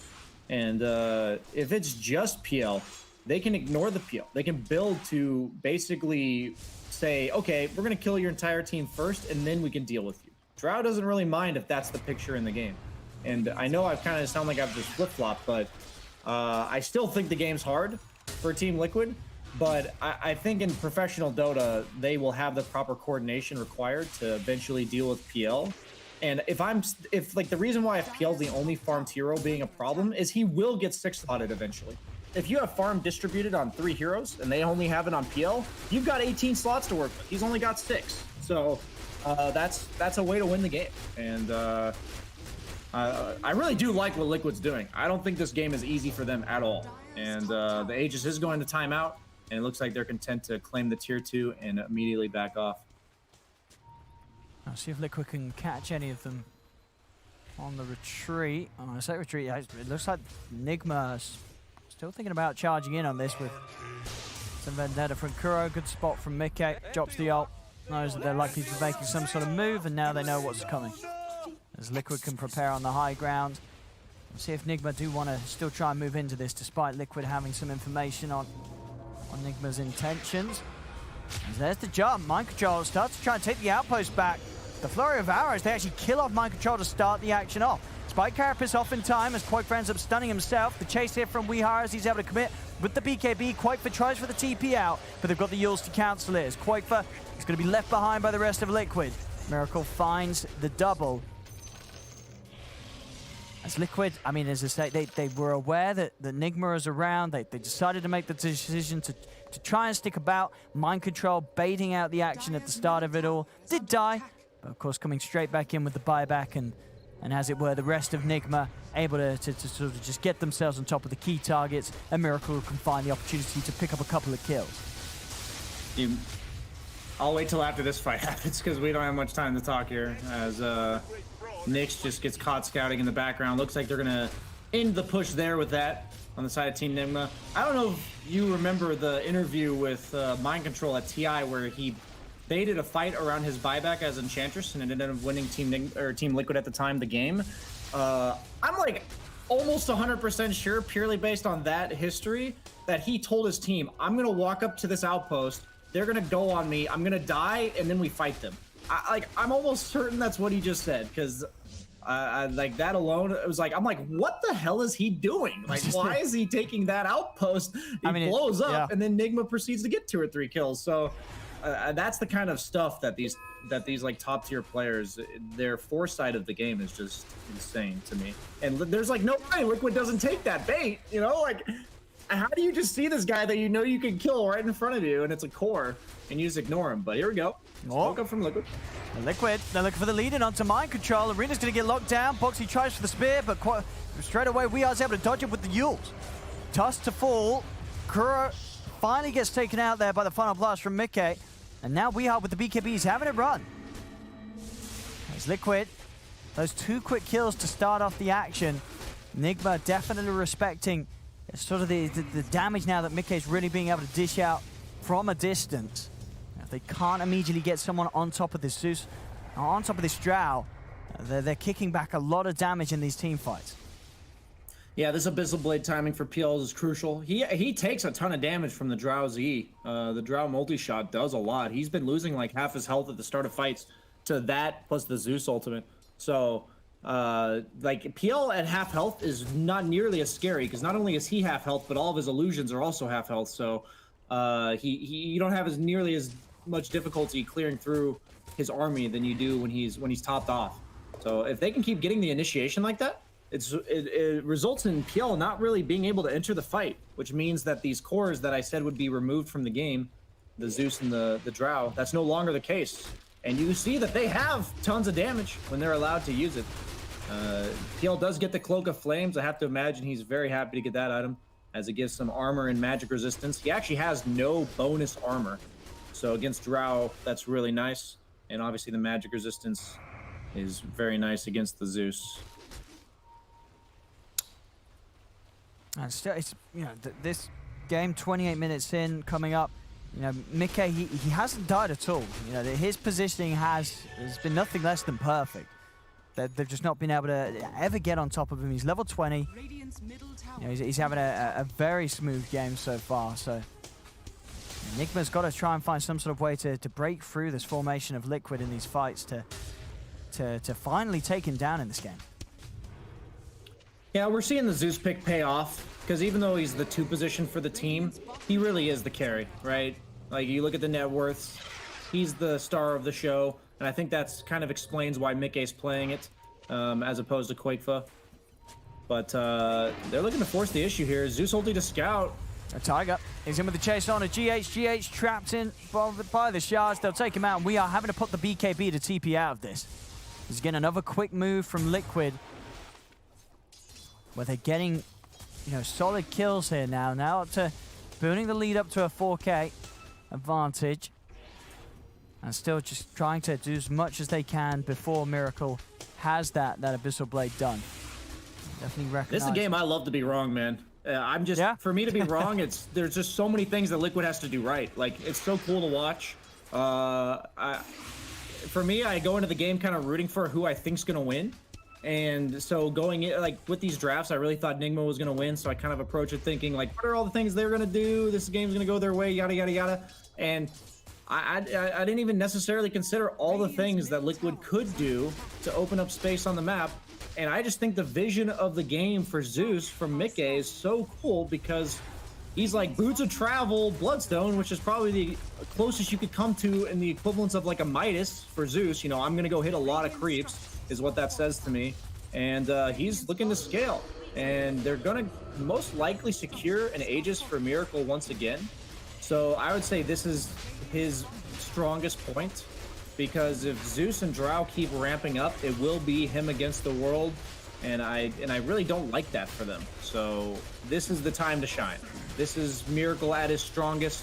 I don't think he wants to wait for another 1 or 2 items, because he'll have to replace the hood, which is actually extreme value as the game goes on. So I'm curious to see what Nigma looks to, when they look to ramp up the tempo. Maybe the next Exorcism, I would say, is their timing. And then in these sort of fights, you know, for Miracle as the PR with the Abyssal done, is he just going to be looking for the Zeus? Or can he afford to go on anyone else? Or does it have to be Mickey? Zeus or Drow. It has to be one of those 2. I think unless the other targets die immediately, he has to find the backlines. Weeha's got the blink now, so he can help him find the backlines, but they're looking to apparently go before that Exorcism's up. Not sure how I feel about this. We'll just have to see. I mean, and again, looks like they're kind of just trying to bully a little bit. They're not actually trying to force a fight. Yeah, and each time that they're trying to do it, you know, Liquid are just again in excellent position. You know, it's very hard for Nigma to really start a fight against Liquid when they're appearing to be so ready for it. Next big item done for Mickey. He's got the full Octarine. They're continuing to hit some very impressive timings here on this Zeus. Level 22 as well. I mean, if this game does continue at this pace and Mickey's able to get the 25, it's certainly going to be an incredibly hard push for the lineup of Nigma, even with that hood on the PL on Miracle, considering just how much damage and such a frequency Mickey's going to be able to kick out from the high ground. I'm actually curious if Miracle chooses to go for like a Shadow Blade or a Swift Blink, something like that, in order to actually close the gap more reliably on these backliners. And the problem I have with this Bloodseeker hero is he doesn't actually play the map independently, as you're seeing here. When he plays alone like this, he's always vulnerable. And Mind Control getting picked off, it's just making them wait that much longer, as he actually finds the Zeus. But they've got the save. Save. Oh, that doesn't quite take it off the high ground. It cuts him a bit short. It might not matter though. Mickey's still on the retreat, and Miracle he's chasing. In with the Phantom Rush and the Lance as well to slow Mickey down. Mickey trying to duke it out in the trees, was thinking about TPing. He's got that movement speed from the pots, but it's not enough as Mickey will fall. Arena's going to be dropped, but they have the stun control as Kuro turns over towards Boxy. The Mars held in place. Goes for the TP out, but the Stomp's there to put a cancel to it. As Nigma, they clean up big time here. 4 dead. And the Ghost still up and ready. Weeha's able to rush immediately over to finish off the tier 1.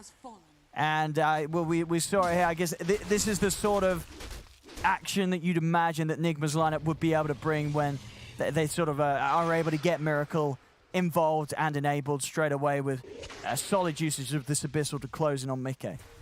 Yeah, these are the moments where, like, I was hoping to be wrong, but it's like, I just refuse to believe you could be perfectly positioned on Zeus for like 45 minutes straight. Like, I just don't think that's possible. I think Mickey got caught for like 2 seconds. He probably had Blink Dagger off cooldown, or maybe it was 3 seconds cooldown or something, you know?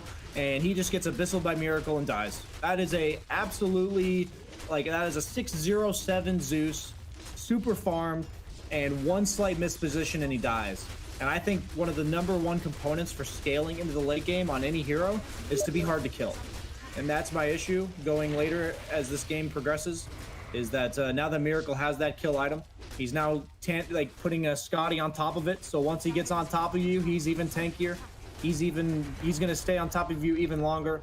I love the item progression from both teams. I think they both clearly understand how they're gonna win this game. And it looks like Quakefa is itemizing to say, I'm going to take as long as possible for this PL to kill me, rather than I'm going to try to kill the PL. He's leaving that up to his Zeus. So he's gone for the Manta, Hurricane Pike, BKB, queuing up the Butterfly. PL never wants to buy an MKB. Boxy's gone Glimmer and a Ghost Scepter. These guys are saying, please, PL, leave me alone. That's all. Crimson Guard queued up on Taiga. I mean, you know, if there's symptoms of a PL problem, you can just look at the items for Liquid.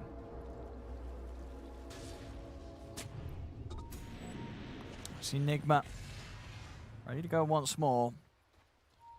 Liquid still just at this stage just continuing to keep themselves as a complete unit, not leave any chance for Nigma to find a way in with Miracle at the front, and in fact looking to strike back first themselves as Liquid. Out with the smoke. Not going to find anyone inside the triangle of Nigma's half of the map, but might still get this long wraparound that Nigma may not be completely prepared for. See what sort of initiation they can find as Insania is going to start walking in. What's going to be dropped down. Thundergod's Wrath straight away to scout out the situation. Tiger jumps and he's able to finish off GH. Over to the side, we are trying to push them away. They've got the arena down, looking in onto Kuro. Kuro trapped in the arena. Boxy should be able to finish him off. Yeah, Insania's got the kill there with the Fade Bolt. Over to the side though, Miracle's going to start the cleanup in return. He's in onto Tiger. See who's heading for next. Mickey still continuing to run GH out of the action.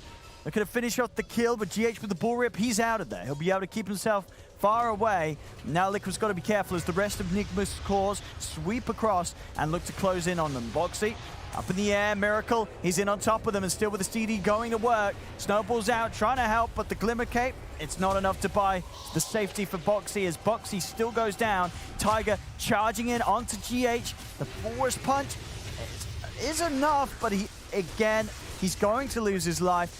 They still can't really do anything about Miracle in these fights. They're coming out with these kills, but Miracle's not dying, and he's able to just continue to reign supreme. And you can see on the levels after that engagement, he's just about to hit the 25 on PL.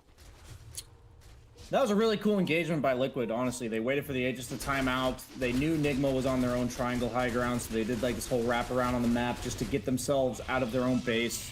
They actually, like, Insania walked into the river, his smoke broke, he placed that ward in the middle lane that you still see there. I think they gave themselves all the possible tools they could to take an advantageous fight there. It's just hard. It's actually just hard. There's really nothing else to say as this game goes into the late game. PL actually is queuing up the Swift Blink, so that's kind of cool.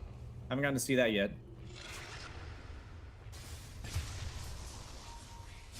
Another kill for Mickey, another Bloodstone charge back up on him.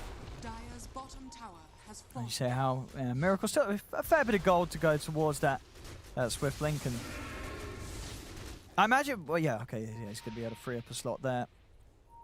So Blink Dagger alone at least coming out, I mean that, even without the upgrade, still going to offer him extra potential of just getting in the face of Mickey, being able to get him with the touch before he's out with the Blink. Ghost Scepter will at least offer him that chance. Over in the river, another catch from Boxy, but we are able to put the cheese in the BKB, not quite able to burst him in time. Actually going to go back in aggressively onto Boxy. Boxy trying for the TP out. Yules is back and ready, puts a stop to it. He's trying to escape with the Glimmer. Miracle still a little hesitant on running in on this. Still down a member with Kuro out of the game. Mind Control actually having his BKB forced. out of his hand at the side. Tiger rolling over. Does Miracle want to try and get in this? He continues to poke, but still respecting the fact that Quakefa and Mickey are there ready to kick out the damage if he comes running in. And Miracle, he's looking for the blink in, he's looking for his target, he's in onto Quakefa. Quakefa, can they get him out of there? He's going to put the BKB, but the Alpha GH drags him back in. Quakefa goes down as Miracle in with that blink showing causes Quakefa to fall for 70 seconds. No buyback on him either, neither for Bo3.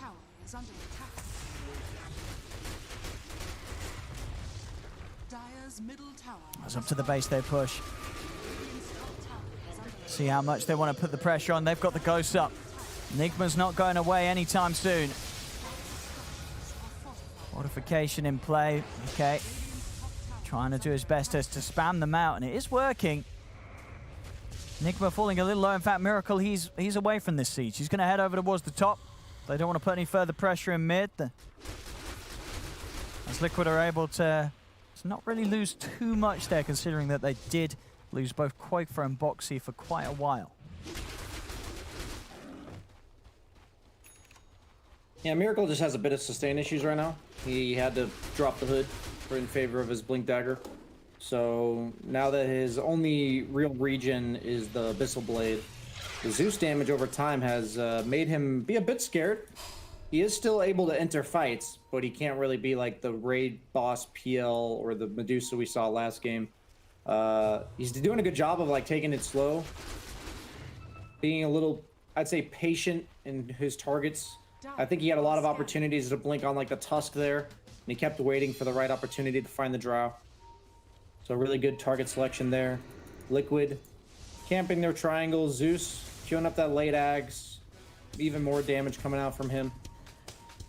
Taiga realizes that Crimson Guard might just be a pipe dream as he gets the Ghost Scepter.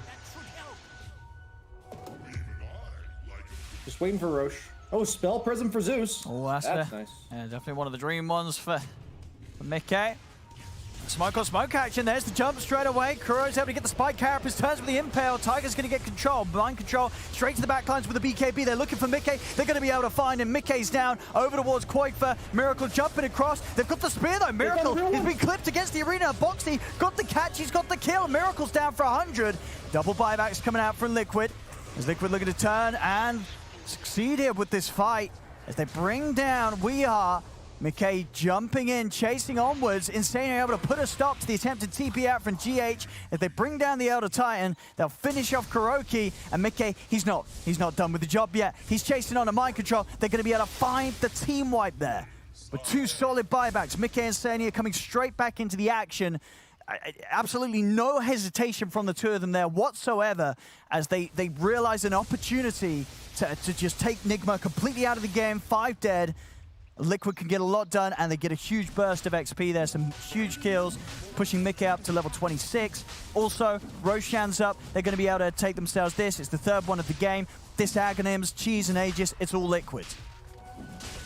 Liquid just, like, places themselves on the map so well. Like, every fight, it just looks like they always have the high ground. It looks like they always have, like, the tactical advantage, the vision advantage. It looks like Nigma has to fight into them.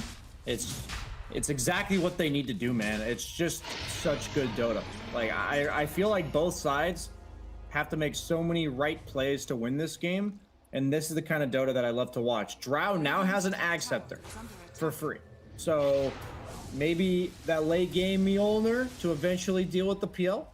Let's see if he elects to go for that on Quakefa.